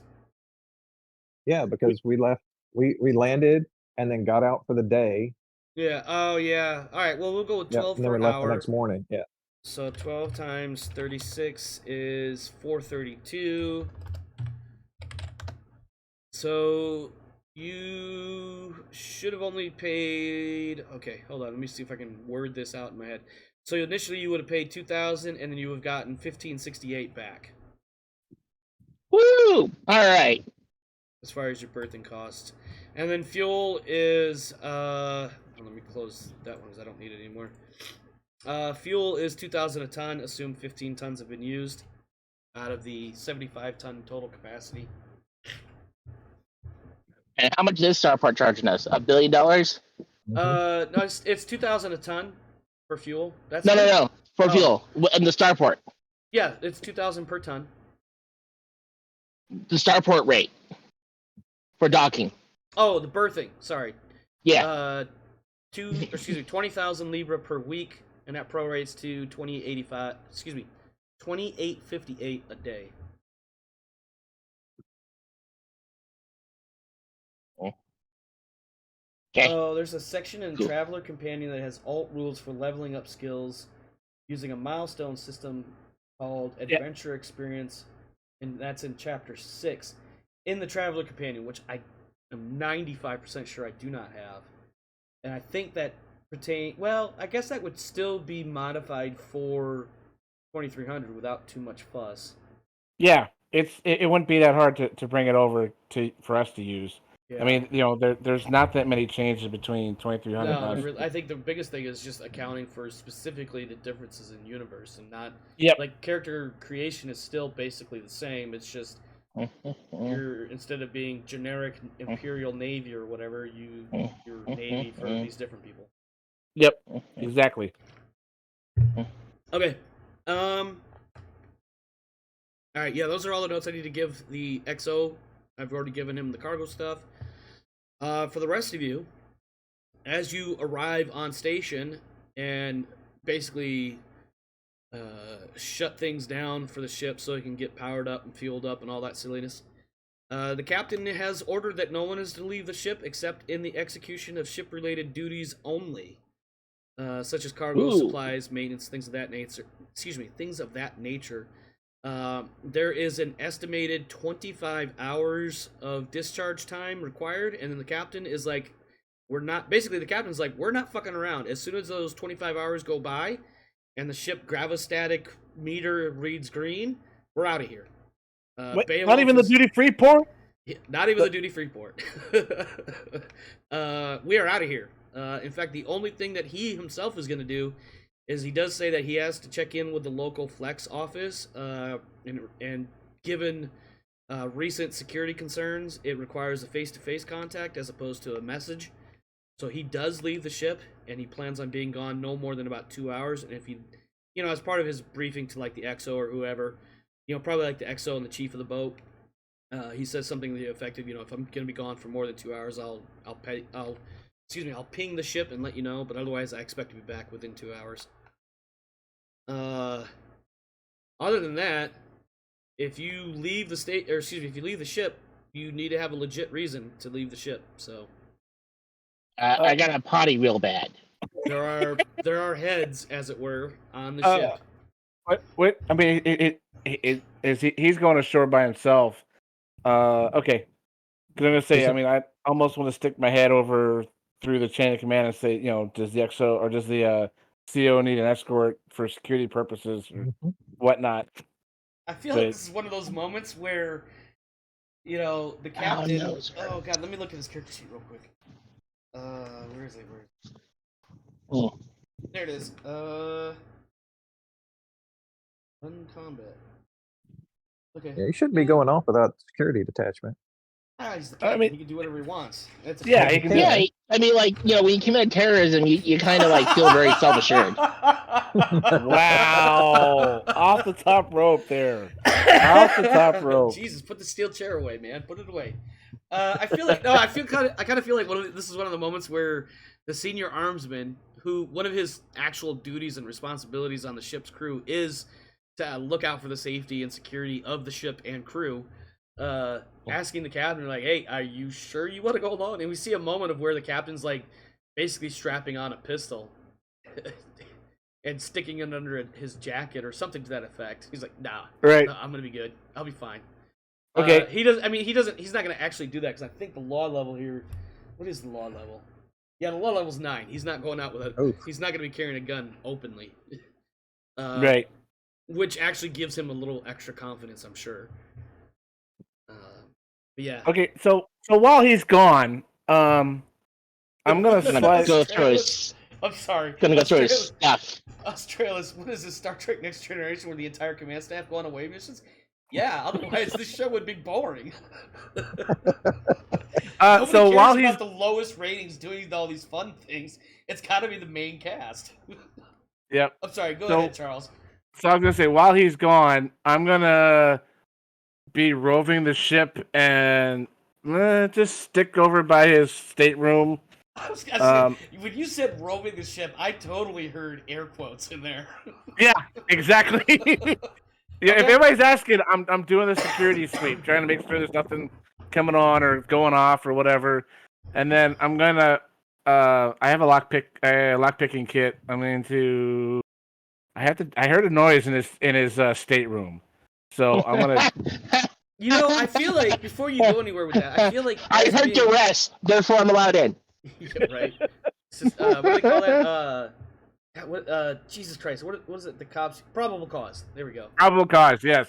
On that note, with you being part of the ship's security, well, technically the only person of ship security, Yeah. I feel like between you, the chief engineer, the XO, and the chief of the boat, you would be one of only a couple of people that would be able to literally use a security code to enter the captain's personal quarters, without any sort of like actual, I guess, search warrant, for lack of a better word. Okay.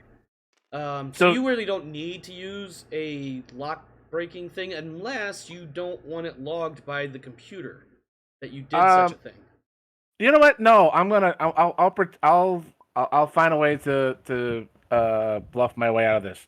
So yeah, so I'm just gonna enter the stateroom Okay. and And you're not doing this like sneaky. You're like literally you're inputting the security code, code, override yep, or whatever. exactly, yep, Okay. going in, walking in, checking it all out. Okay. I'm doing an investigation to just see if there's anything obvious. You know, I'm not that gut sense. You know, if you ever watched the cop movies or cop shows, that I gut have a sense of that hunch. one. Yeah, the hunch thing of like, oh Yeah. yeah, this doesn't really belong. So Things- alright, I'll give you a choice. So you can use profession security to see if there's anything strange, which has a +1 with your education would be a total of +2. right. Or you can use your investigate with your education, which gives you a +3. You're gonna need to roll a 12. I'm gonna try my investigate. investigate. Yeah, I'm gonna try my investigate. Okay. You're gonna Right. have to time your roll because it won't let two people roll at the exact same time.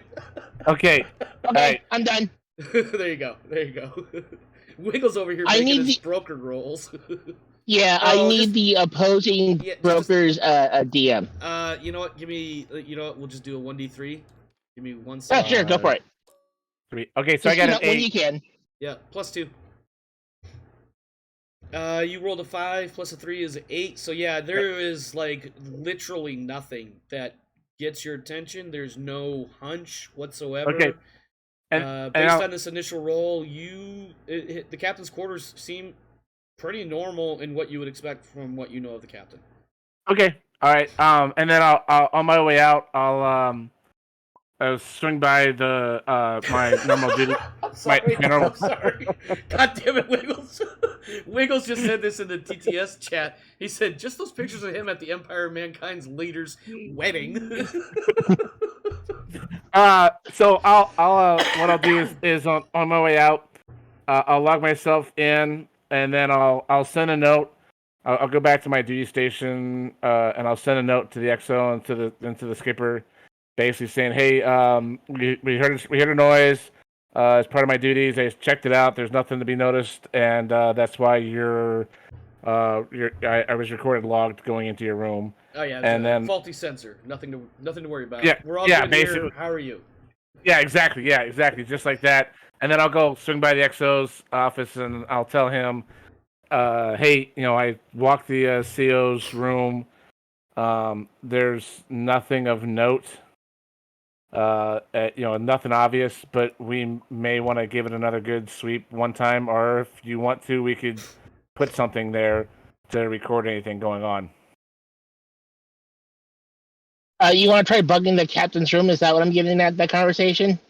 I mean, that's what it sounded like to me after he'd already gone in and left. You draw your own conclusions. I just kind of give the shrug and the sideward eye. Mind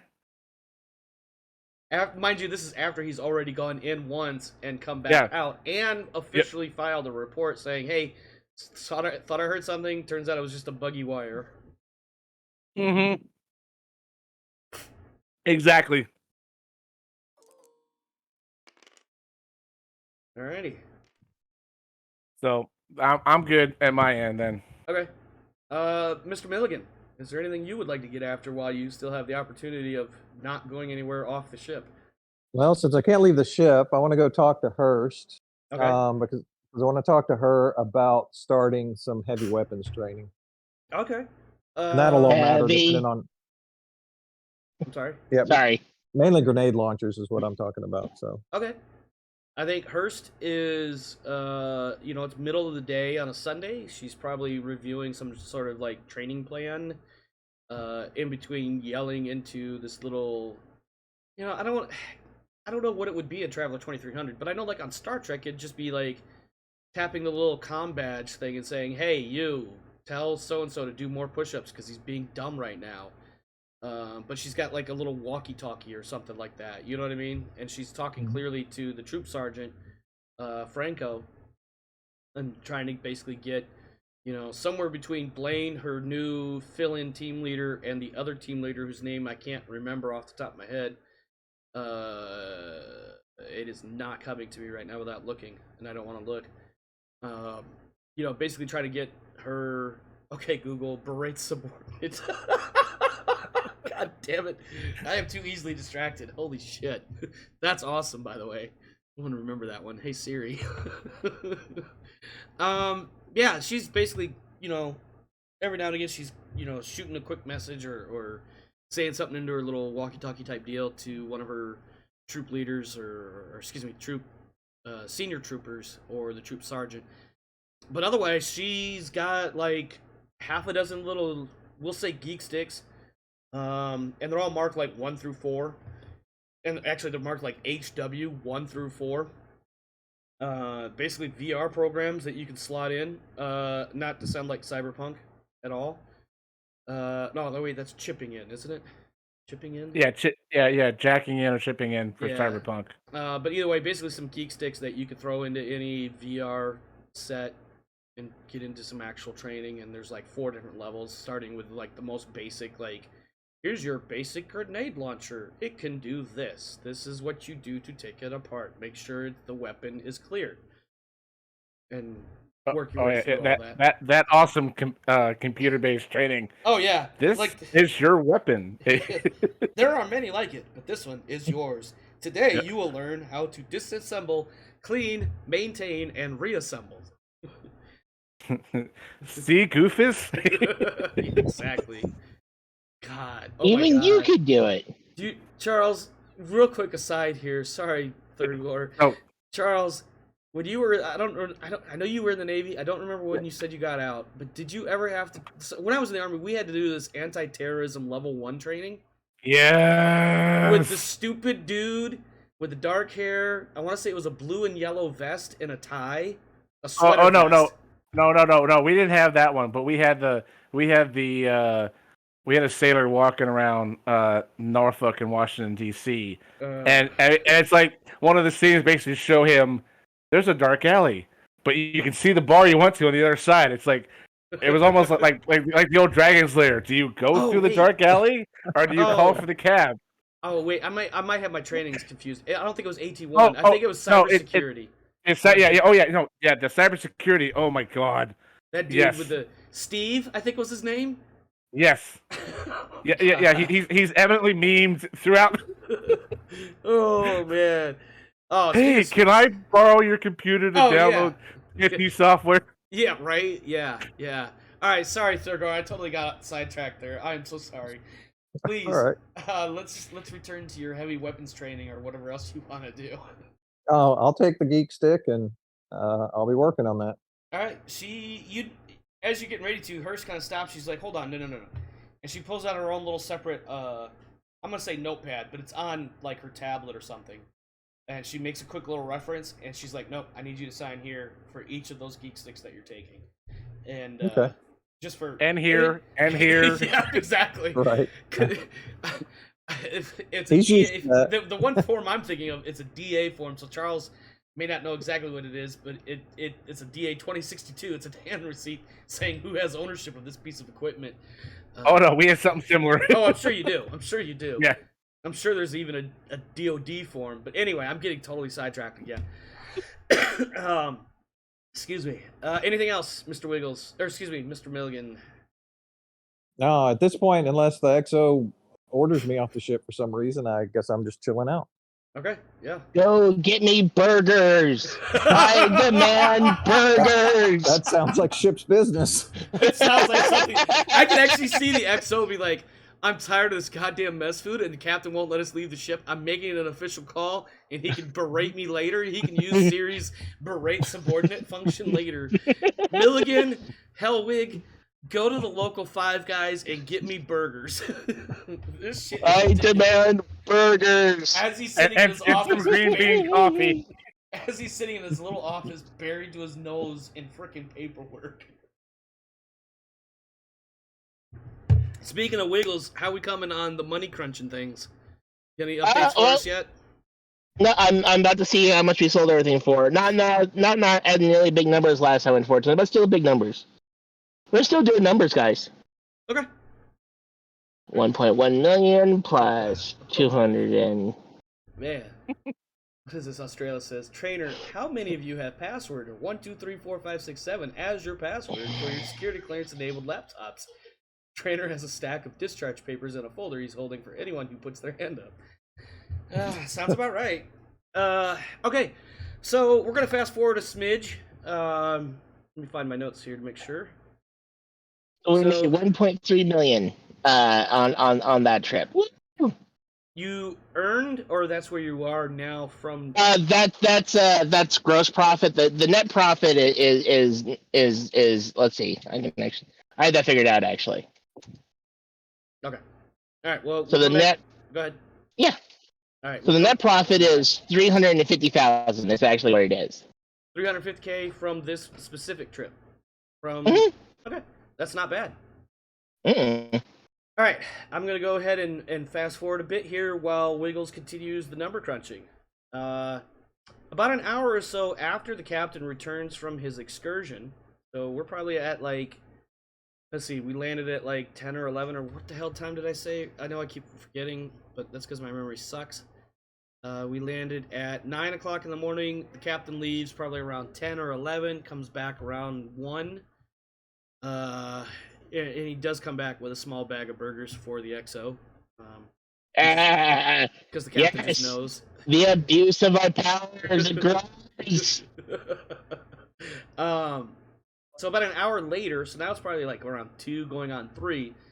From a variety of sources, mostly from local media coverage, perhaps rumor mill from the different work crews on the station that are attending to the ship, whether they're pulling cargo off, taking cargo, or excuse me, putting cargo on, part of the refueling crew, part of the 2 or 3 man team that does a quick once over of the ship.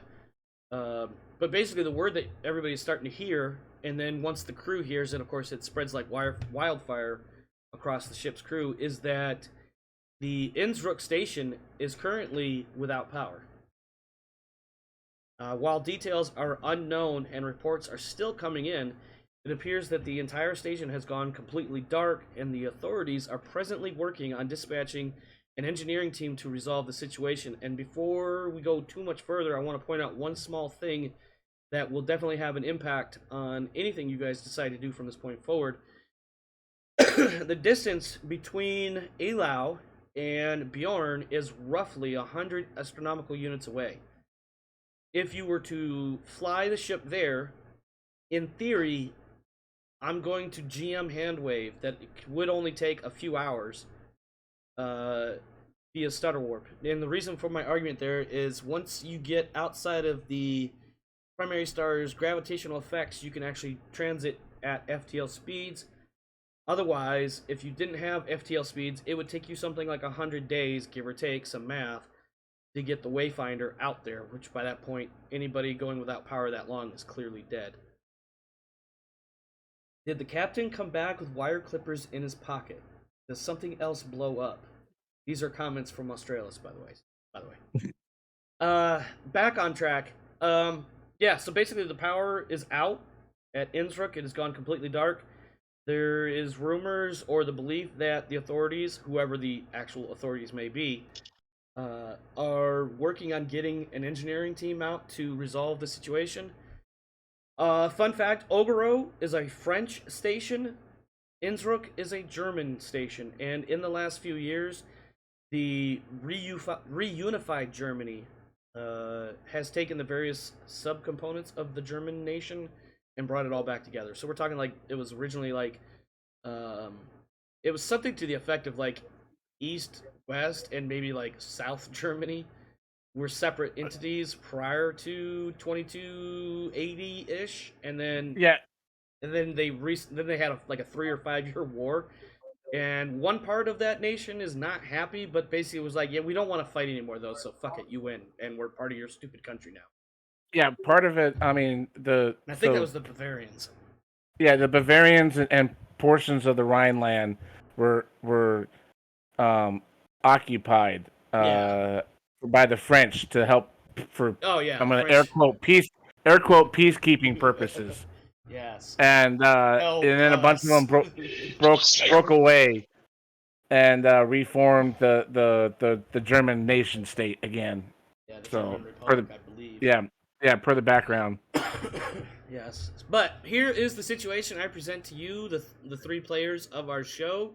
You are currently docked at Ogoro. It is about 100 astronomical units, or roughly 3 hours of flight time to get to Innsbruck.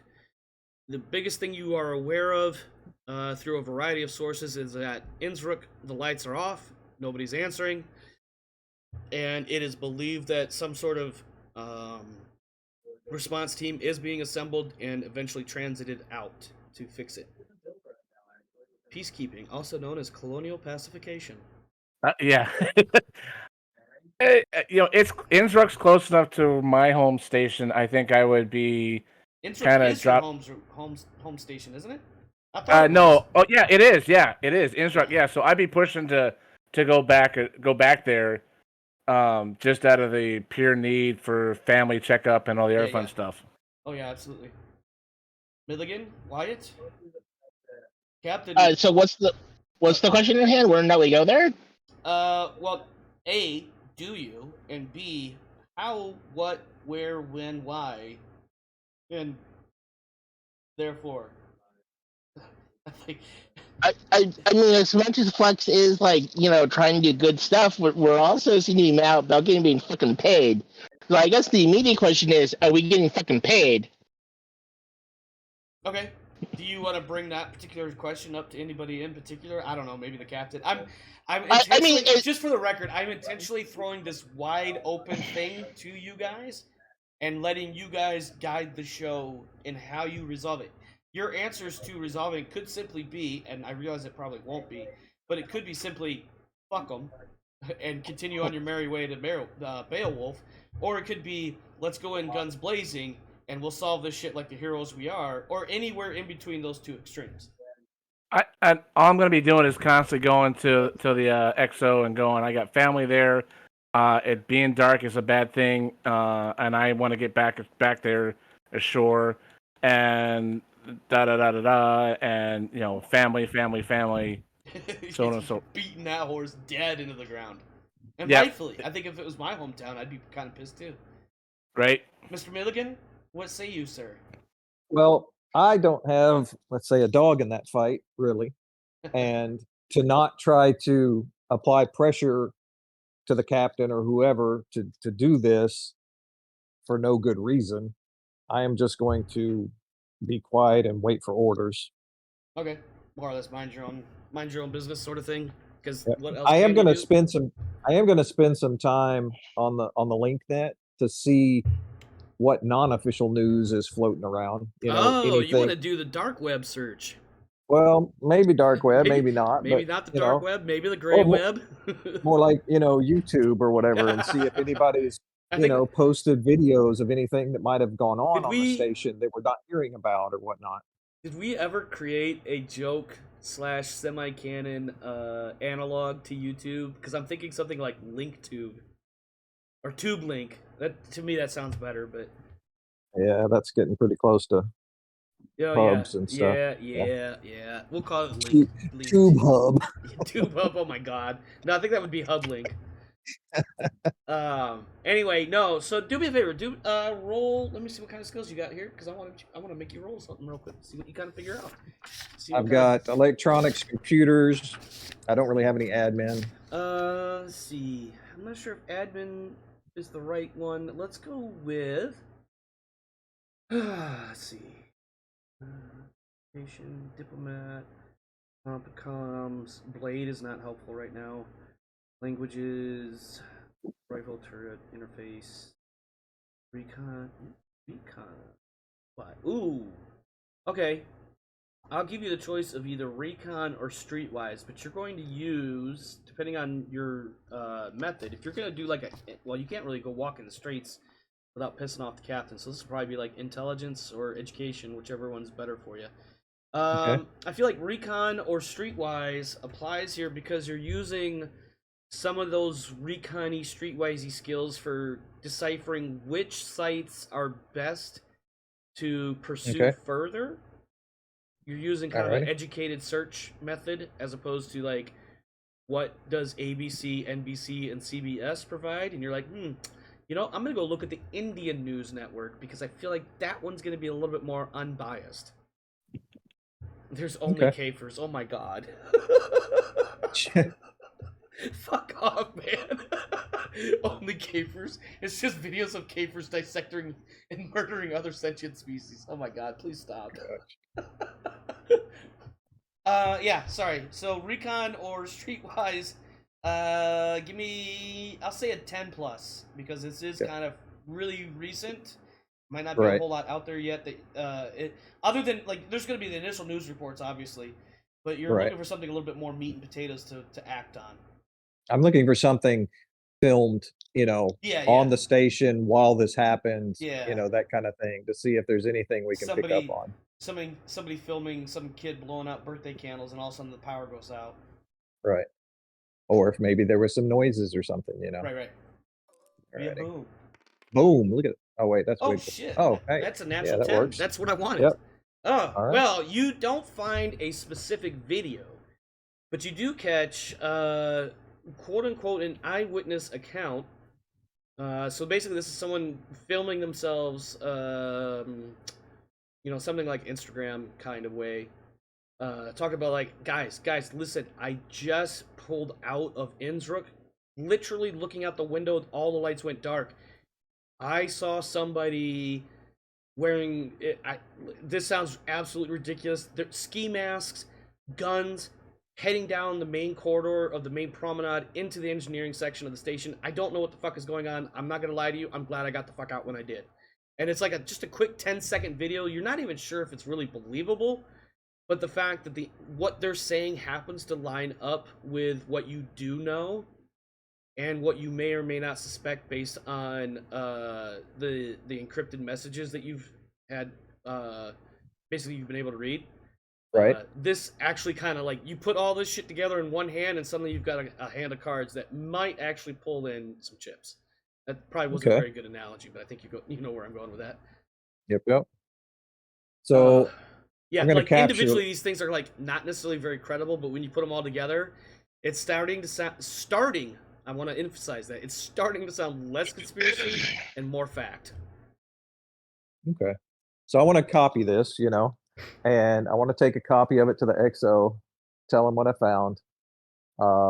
Looking, it's definitely looking like it's not just a routine power failure. Is Uh, power failure ever routine? Yeah. Sorry, Looks like I'm well, sorry. things break. Out of know. the ordinary.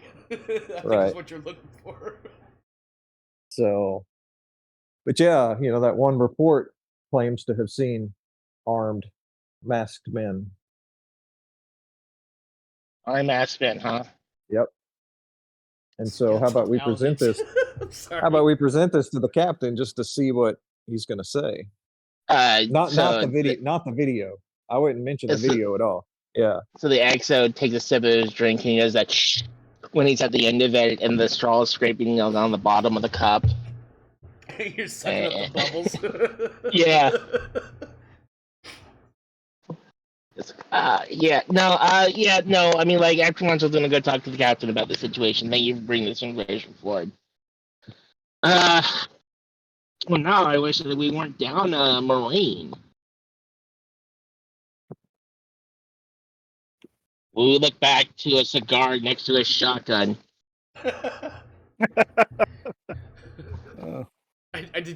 Yeah, real quick, who ended up with his shotgun, by the way? Or, I mean, I'm assuming it's still in the armory, but It's still in the army. We haven't decided. okay.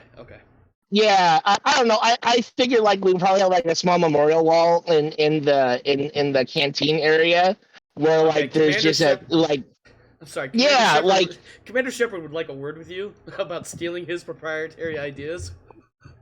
Right, No, that and does like make there's sense, there's like a thing of his cigarettes, right, and a couple of shotgun rounds, like on the wall or something like that, Yeah. as a memoriam, Yeah, 2 shotgun shells and a cigar laid on top of and it. a puckered asshole.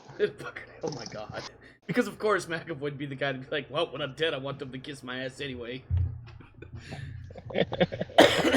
Okay. Yeah, let's go have a conversation with the captain, saying, "Hey, captain, let's go captain the shit out of that thing." Jesus Christ, Michaels. Alright, so you're gonna go bug the captain?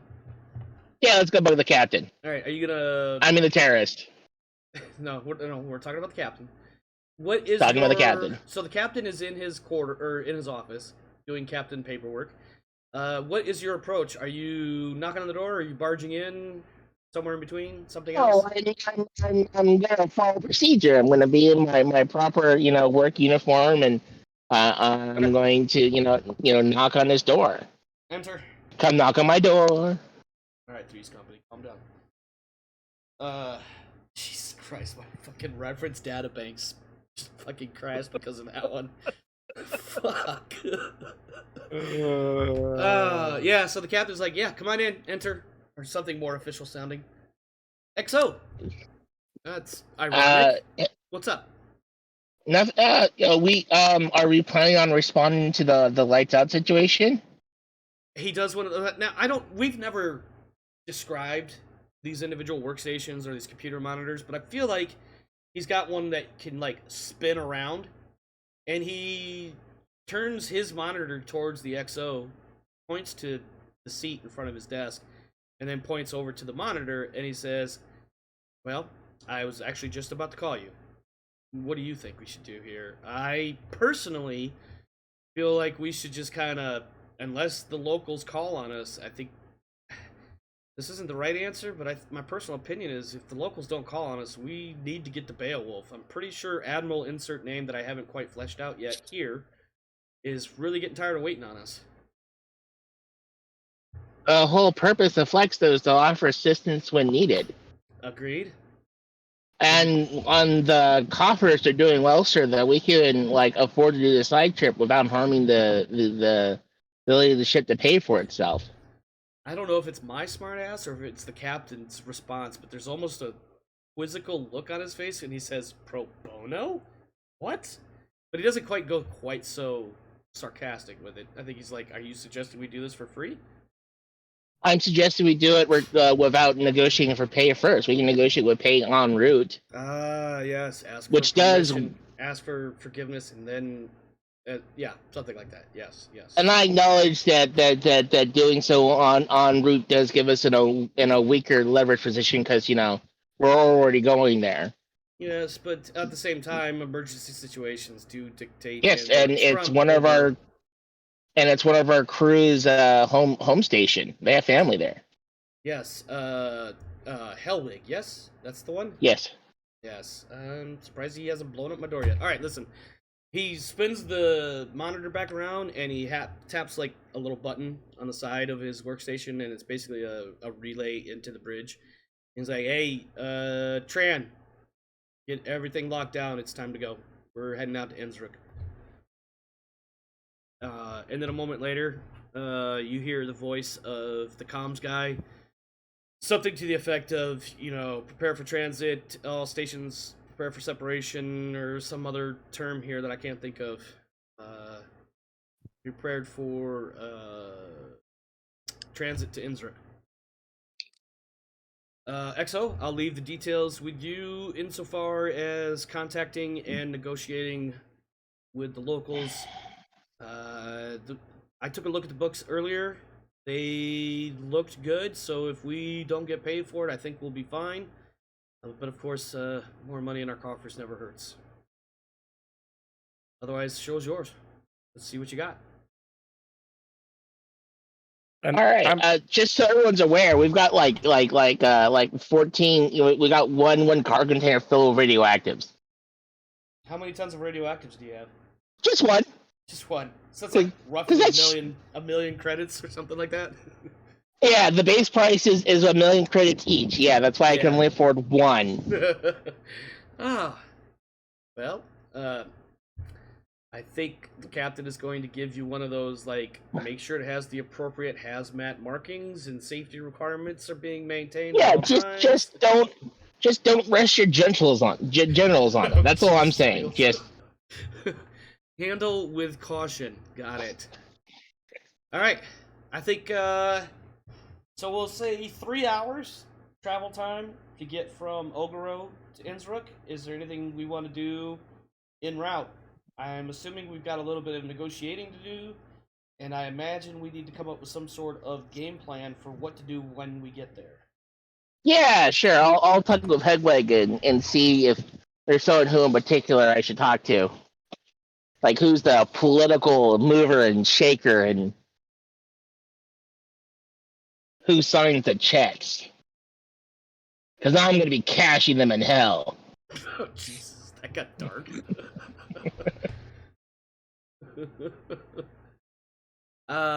Okay, I think that's between Hellwig and the XO. I don't know Okay. if Charles has anything in particular off the cuff for Innsbruck. I'm just gonna say, I'm gonna give him, I'll give him the name of the local colonial police chief, Ooh, good call. and I'll give him, that Ma and Pa Hellwig, which is also, which is Hans and Don't say Gretel. Don't say Gretel. damn it, you just said it, so now it's in my brain. I know. I did that on Ingrid. purpose. Ingrid. There you go. Hans and Yeah, Ingrid. Hans. Yeah. Hans and Ingrid. But they're. I'm not gonna say they're things, but they're they have a small business. Blah blah blah. They helped put me through college and whatever. But They the sell local- those little German stacking dolls. yes, I thought those were Yeah. Russian. The the Russians. No, they sell the little cuckoo clocks and the Oh, yeah, the little ones where the drinking. bird- The ones where the bird comes out on a platform, cacaws, and then the platform with treats. Yep. That one, Like a or coward. they come out drinking and then retreat Come back out in. drinking. This little German kid in Lederhosen. Yeah, which looks like Chevy Chase, strangely enough. It is really weird. Okay. Uh, So. Okay, please. I'm sorry. So, Helwig, as much as you want to, you can't contact your parents. It would give away our tactical advantage for showing up. But thank you for giving the police chief's number. I'll be contacting them shortly. Okay.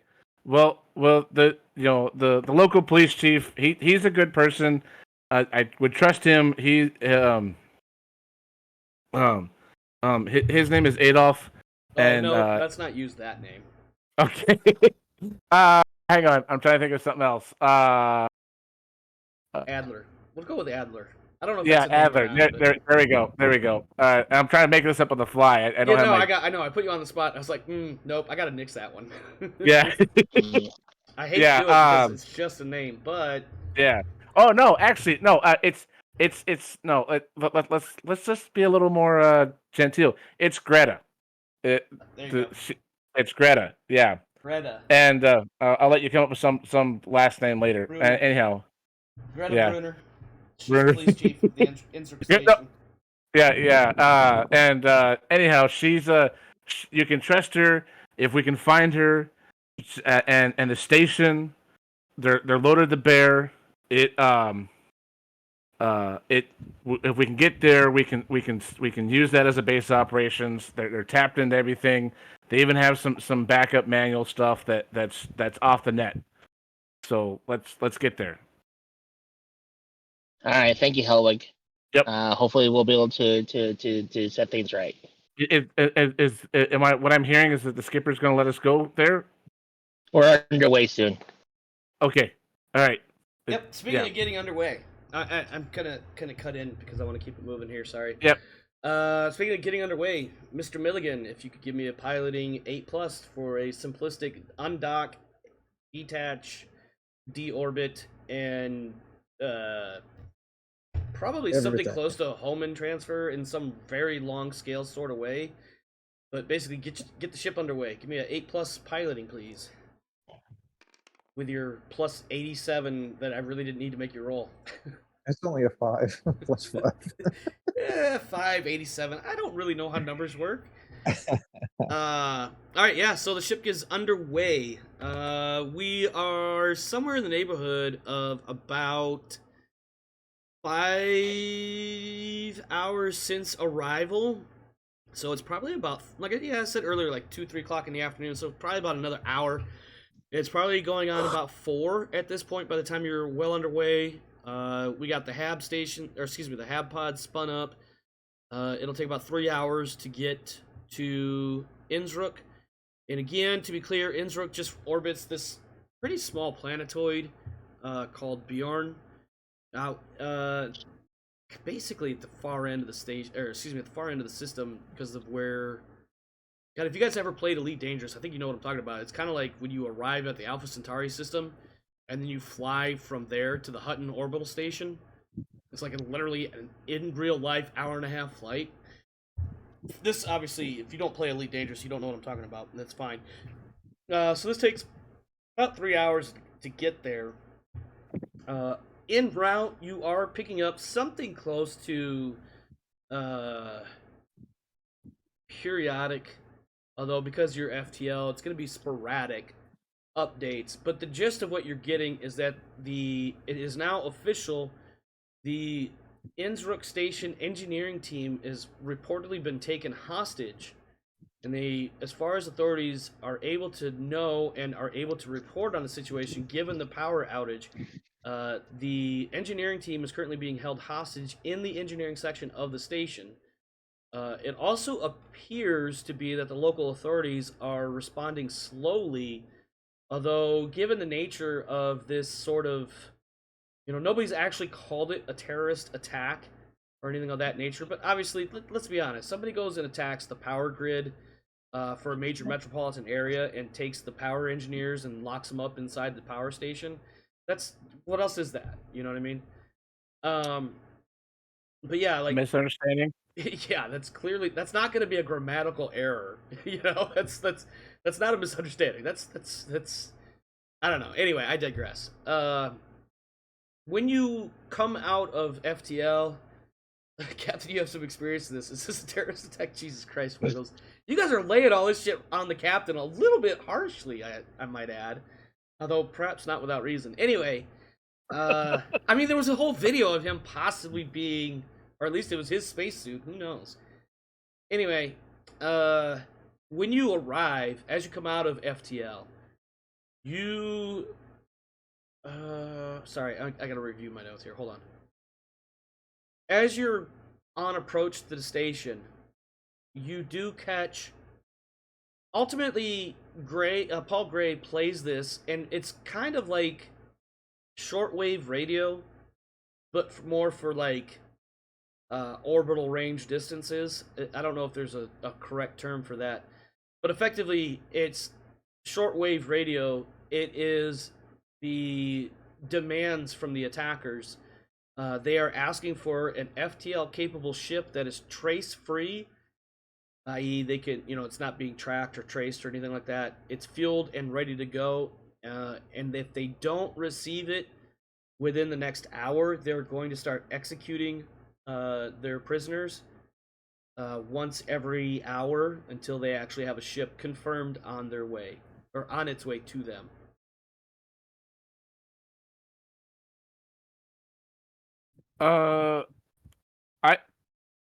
Would I have heard that message? Paul Gray has played it on the bridge, so if you are at your bridge station, which is sensors, I didn't imagine you would. I feel like you being kind of close to the situation, I feel like your character would want to be on the bridge.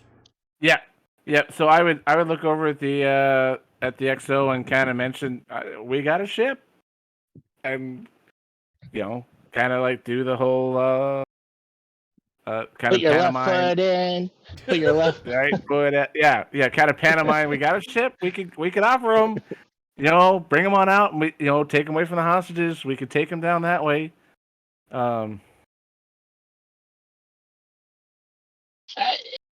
If avoidable, we shouldn't engage in space combat. There's no means to do that without casualties.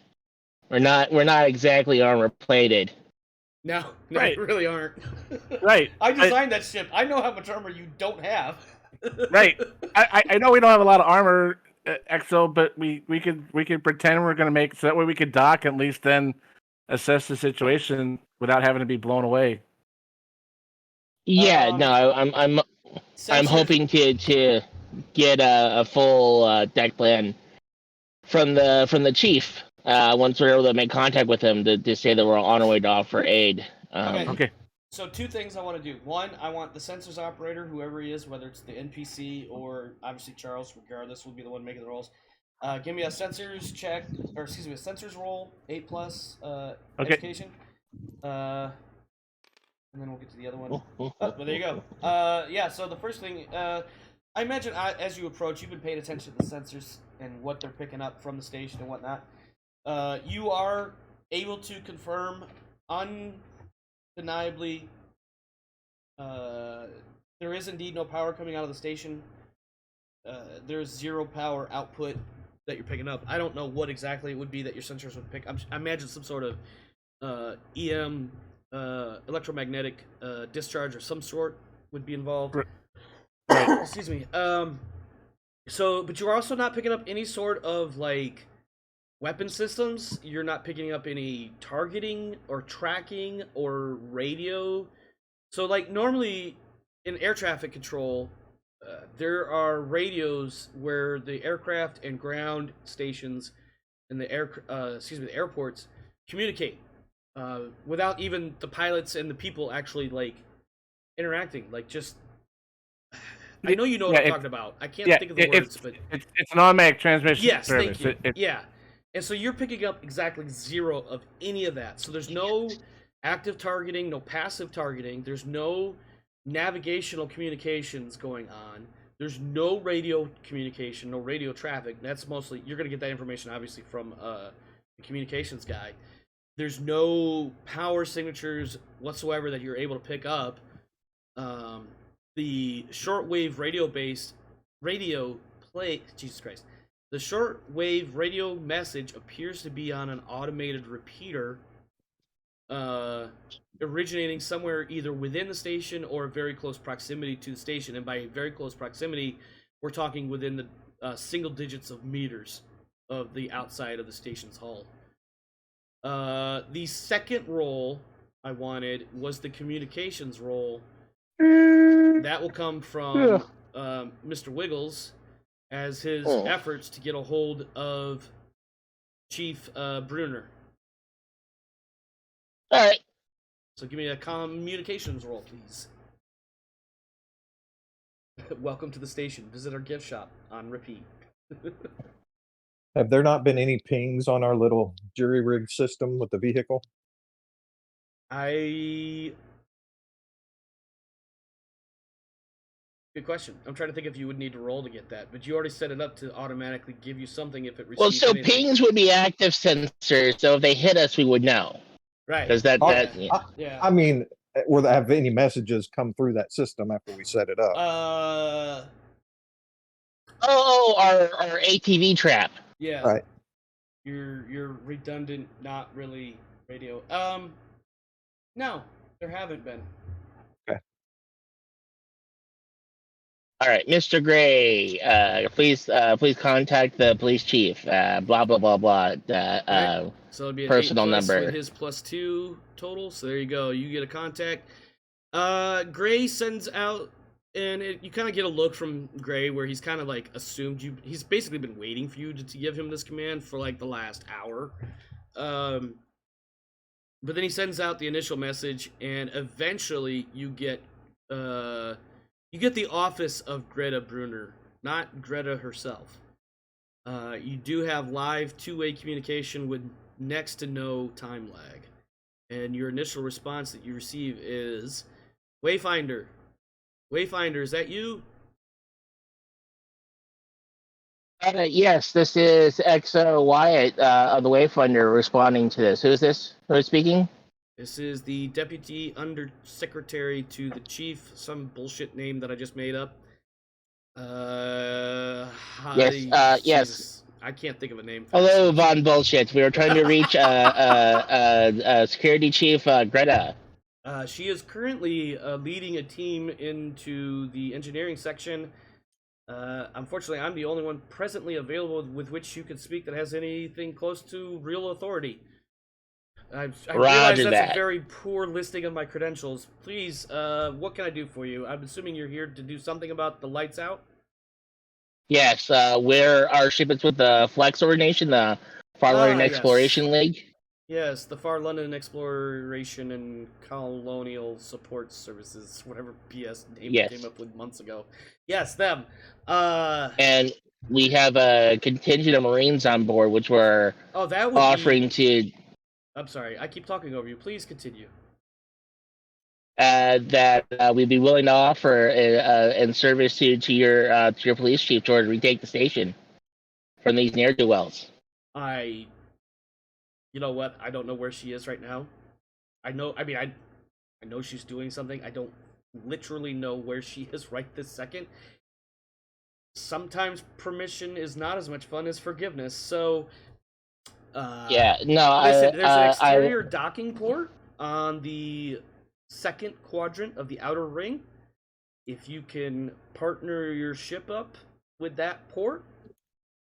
Yes, and during our transit time, could you please forward us deck plans of the The problem is, if you haven't noticed, this is more of a shortwave radio type deal, and getting an actual data transmission through is not entirely easy.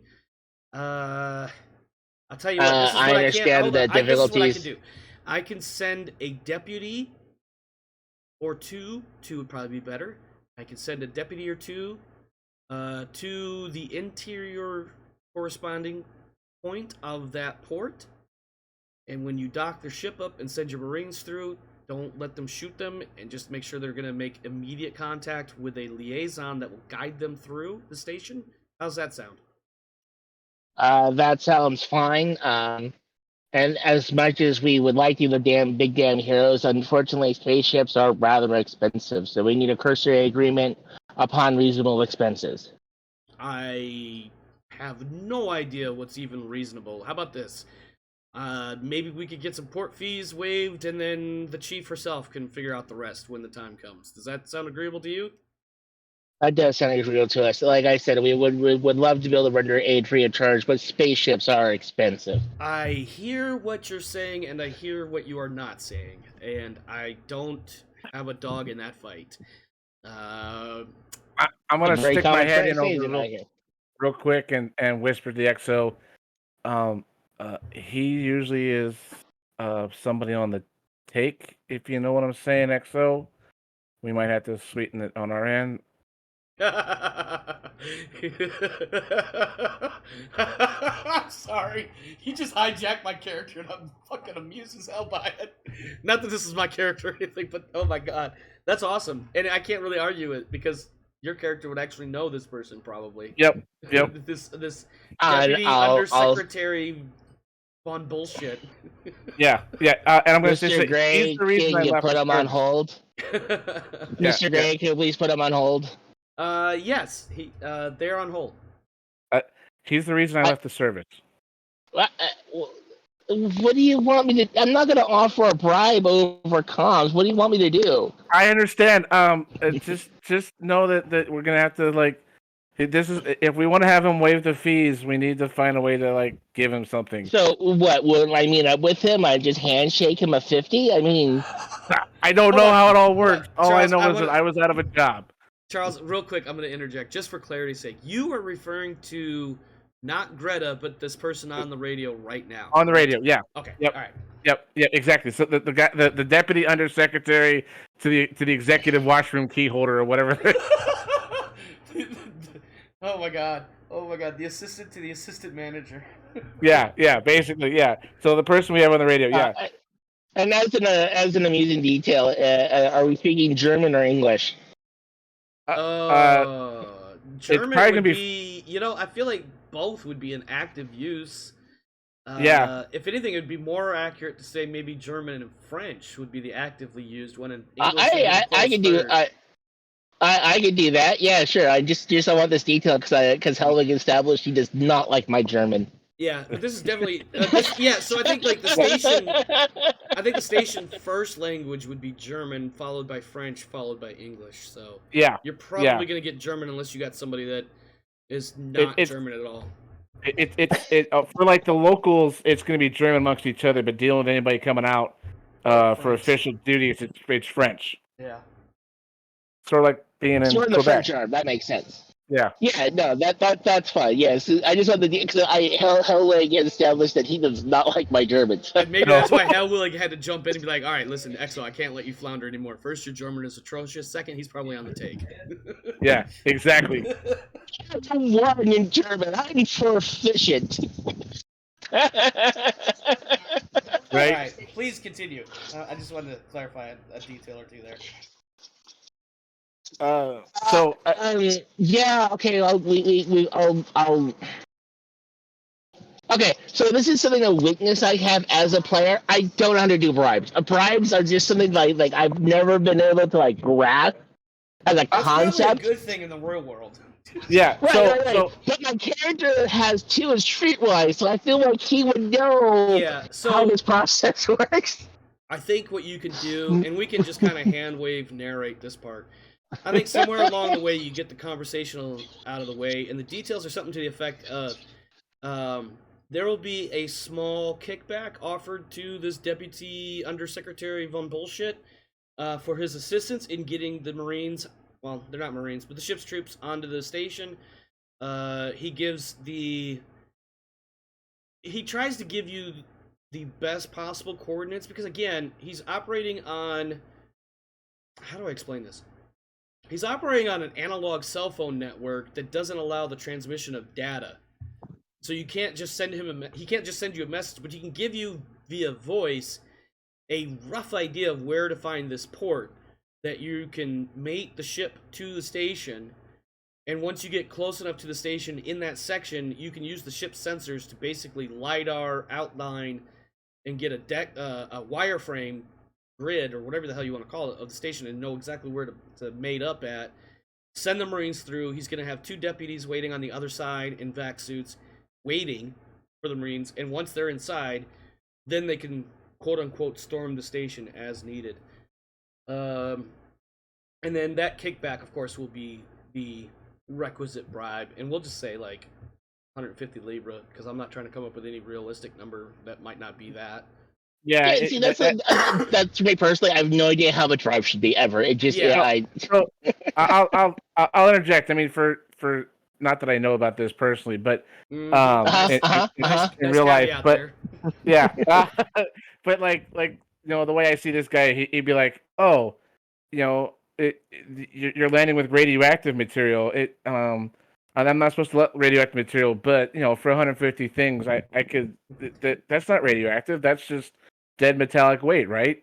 Oh yeah, and or maybe even more accurate, like, oh, you're coming to help us. Well, why wouldn't I take advantage of that? Listen, if you give me $150, I'll let you know where exactly to park the ship. Yeah, Best suit exactly. everybody here. And otherwise, you're gonna be out there floundering until you figure it out for yourselves. Yep, exactly. So. All right. I do kind of feel like we should end it here for the night, just because this is a good point for next session's jump off, is the actual quote unquote storming of the station. Yeah, sure. Any wide open objections to that? No.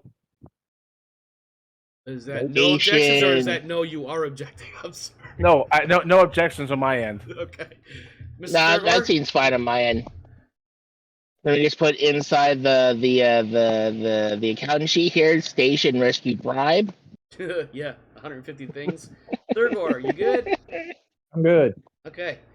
All right. Well, thank you guys. That was a pretty good session. Not quite as melodramatic as last week, but also less conspiracy-y. More outside comments being conspiracy-y. Let's talk briefly about next session. We will have the clearing of the Innsbruck station / resolving the power outage problem.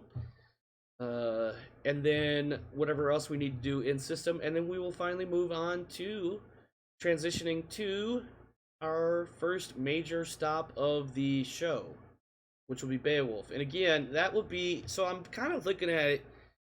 I've mentioned it before a couple times and once earlier tonight. I kind of am looking at getting to the stuff that will take place on Beowulf, completing that, and that will be the end of the first season, for lack of a better thing to call it. Or maybe the first chapter, or something like that. I don't know what else to call it, to be totally honest with you, because I do plan for quite a bit more, and I don't really have it specifically broken down in chapters or seasons, but definitely the first major arc. I know we spent probably sessions or episodes like something like 4, 5, and 6, or 5, 6, and 7, dealing with the OMS Andrew Carnegie, and that was a pretty big arc in and of itself. But this arc of getting out into the French arm and reporting to the French armed squadron leadership is the actual first major arc of the show. With that in mind, let's talk about tonight. Charles, Milligan, Wiggles, what do you guys got? Thoughts for tonight? I know we didn't have a whole lot of crazy action, but we had some stuff. I thought it went pretty well. I think the last little bit of trying to get involved and spice up the details was kind of fun, and I didn't mean to throw you for a loop, but I think it helped. No, it really did. It did, actually, and it does add a little bit to your character. And some things I intentionally left this section of tonight very vague. I have a list of things that happen at certain points in time, and then, for lack of a better word to call it, because it's not actually a floor plan, but it's like a general, very vague idea of a floor plan for once you guys get inside the station. And I meant everything else to be left wide open to you guys to see, not so much how you, the players, handle it, but what do you guys do, what do your characters do, and how do we go about resolving this. Like I said earlier, like on the one end of the spectrum, fuck it, they got this, we're good, we're gonna move on. To kill everyone that moves until we get the power turned back on, or anywhere in between. Right. And that was exactly what I wanted to do, because I don't always want it to be. Sounds silly. I don't want it to be about me. I want it to be about you guys. The show is. I'm just guiding things. I'm not leading it necessarily. I'm guiding things to go in a general direction. But the plot twists and the plot turns and the dips and dives, high points and the low points, I want that to be more character driven or player driven than it is driven by me. So. No, and that works perfectly for me. And I know from actually, strange enough, watching some actual plays and some DM helpers, sometimes asking your players for input or kind of leading things out, and then take what they have. Cowards. Yeah, roll with that. That makes it better. Yeah, and I haven't asked you guys a lot for input, so that's why also, like, I try to throw scenarios in like this, where it's just like, here's the basic root problem. Innsbruck Station has no power. What do you want to do? Here's where you are. Here's your currently known available assets.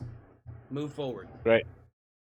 And that gives you, I think, gives you guys a little bit more flexibility. It does kind of put you on the spot, so it does kind of give a little bit of like, oh shit, what would my character do? And we actually see that real time, as opposed to preparing off screen and then be like, well, I think what my character would do is this, this, and this. I'm like, yes, but you had time to prepare that answer. That's my opinion, nothing more. Yep, I'm good. Otherwise, and so I'll let the other two answer up. Yeah, Thurgor, what do you got? I think everything went well tonight. We progressed along a little bit here. I definitely think that before next session, we need to have a firm grasp of what's in the arms locker. Yes, I actually had that thought 2 days ago. Yeah. Is it weapons? No, actually, no. I take it back. It was on Sunday when I was prepping this episode, because I actually did take some time to look at some of the guns for the people on the station, and I was like, what'd be really cool, and they bugged me about this before, is if I came up with what is actually in the armory locker and in the ship's locker, so they know what kind of shit they can actually use to defeat the enemy. Otherwise, we're just going to be using personal weapons and stuff. Yeah, which, I mean, that's always an option, too. Sorry, go ahead. Hey, I bought nice stuff. I got nice stuff to kill people with. Yeah. Oh, I do too, but Waldo we may want to arms. capture some too. So do we have any restraint carbines or anything like that, Yeah. That kind of thing. And- So If we find some military stuff that happens to slide into our trench coats on the way back to our ship, Yep. Oh, look, somebody dropped this whole ass AK-47 with a 30-round magazine that's filled to capacity. Weird. Oh, this is Let me put this this is away. perfect. This is A the perfect grenade station launcher. for me to find an LK1. yeah, exactly. God forbid somebody trip over this. Let me put this somewhere safe. I got back on my ship. Well, that's the safest place for it. That way nobody else gets hurt. Exactly. Nudge, That's nudge, what we're wink, there wink. for. Know what I mean? Know what I mean? Yeah. Yeah. Yeah. You got anything else, Thurgor? No, I think that's it. Looking forward to next session. All right. And lastly, we got Wiggles. What do you think, sir? The moose is hunted by orca, and is one of the prominent predators of mooses. You're telling me a fucking whale hunts moose? Yeah. They swim all the time. Okay. The mooses do. Yeah. Okay. Mhm. All right. No, Mooses okay. All right, you might- are known to dive about 20 feet to eat undersea vegetation, Okay. and then while doing so, orcas will take advantage of that and eat them. Okay, all right. I guess I can't. I mean, short of actually doing some research of my own, I can't really argue that you have presented an argument that kind of makes sense. I may have to do some research. I'm not going to. I'm going to be totally honest with you right now. I'm probably going to forget about this 5 minutes from now. But I do appreciate the input. That's kind of opened my brain up to some new ideas for about 4.5 seconds. That's almost impressive, to be honest with you. Sorry, Wiggles. Please continue. No, Australis, by the way. I think it's yeah. I Australis think it's points out fine. that Australis points out that Wiggles is an alien, by the way. Because clearly that whale and moose aren't from Earth, he says. I'm sorry. Please continue, Mr. Wiggles. I'll stop talking all over you. No, it's fine. I had a fun session this turn around. Stuff happened. I liked it. Looking forward to doing another, daring adventure on a space station. Yeah. And I like that we're detailing the ship out little by little bit. Like the cast at home might not realize, but we actually do have a list of who everyone's roommates are. Yeah, It hasn't come up yet, but we do have it. Yes, I actually saw that the other day, and I meant to take a little bit harder look at it because I'm pretty sure. And this is not a knock on anybody, but I'm pretty sure there's a couple of people paired I up went with and others. rolled it, so. Well, yeah, I'm sure. Like with me, who has I don't know, the way I think versus the way somebody else thinks. Like, there's probably some areas that don't make a whole lot of sense between the two, and we'll have to get that resolved. It's no big deal, But yeah, I definitely meant to take a look at it, and I definitely need to take a look at clarifying and defining what is available on the ship as far as crew assets, different weapons and whatnot. Lastly, anything from anybody? Last chance before we go into outros. Nope. I'm good. Nope. All right, Wiggles, you good? Yeah, I'm fine. Alrighty, give me your outro, starting with Charles. What do you got? I have I just have to say I can't wait for next session because it'll be fun to visit hometown and remember Rio. If anybody gets that reference. I feel like it's lingering in the edge of my knowledge base, like in that, not so much in the cloudy bits, but in the gray past the cloudy bits. I would check the cast interactions. Okay, all right. Yeah, I definitely will be, because I usually after we wrap, I take another shot of tequila, I go smoke a cigarette outside, and then I spend a few minutes just catching up on anything I missed on my phone, and then I look at all the memes and gifs that I missed the entire episode. Yeah. But other than that, my only other outro is it's time to go home. Alrighty. Thurgor, Mr. Milligan, what do you got for outros, my friend? Besides a ridiculously high ping. I kind of thought we were doing outro go. So. What's that? Oh my gosh! Yeah, everybody's at $9.99. No, you are. Crazy. But regardless. No, all three of y'all are. Okay. I'm pretty sure that's not how pings work, but anyway. Yeah. I thought we were doing outros to go. I really don't have anything else to add at this point. I'm just looking forward to the next session. All right, no worries. Yeah, no, previously I've asked for, feedback from the session and outros simultaneously, but tonight I felt like breaking it up, and maybe I'll go back. I don't know. I feel like maybe it was a little bit smoother that way. But anyway, Mr. Wiggles, you got anything further you want to add insofar as outros?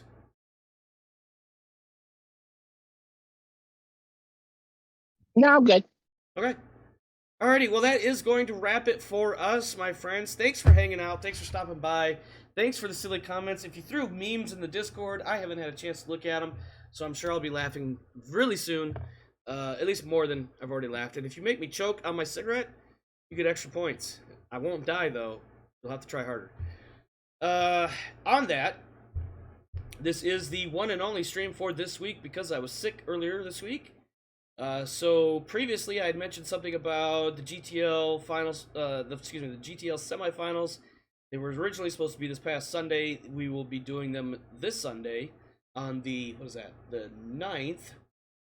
And then on the 10th, we will return with some more Solasta multiplayer, or Conversations on Loading Screens, as I like to call it, followed by the continuation of the Battle of Lindsay in Blood and Glory on the 11th. And of course, next week on the 12th, we come back here and we see what is going on inside the Innsbruck station. And maybe we learn a little bit more about some of the crazy shit that I've been dropping hints at for the last few weeks. Other than that, I got nothing else. If I keep talking, I'm just going to ramble. So I'm going to start moseying the mouse on over to the end stream button. And I'm going to say goodnight. You guys have a wonderful one. Can't wait to see you again. Join me again starting Sunday the 9th. Have a good one. Stay safe. This world is dark and crazy, etc.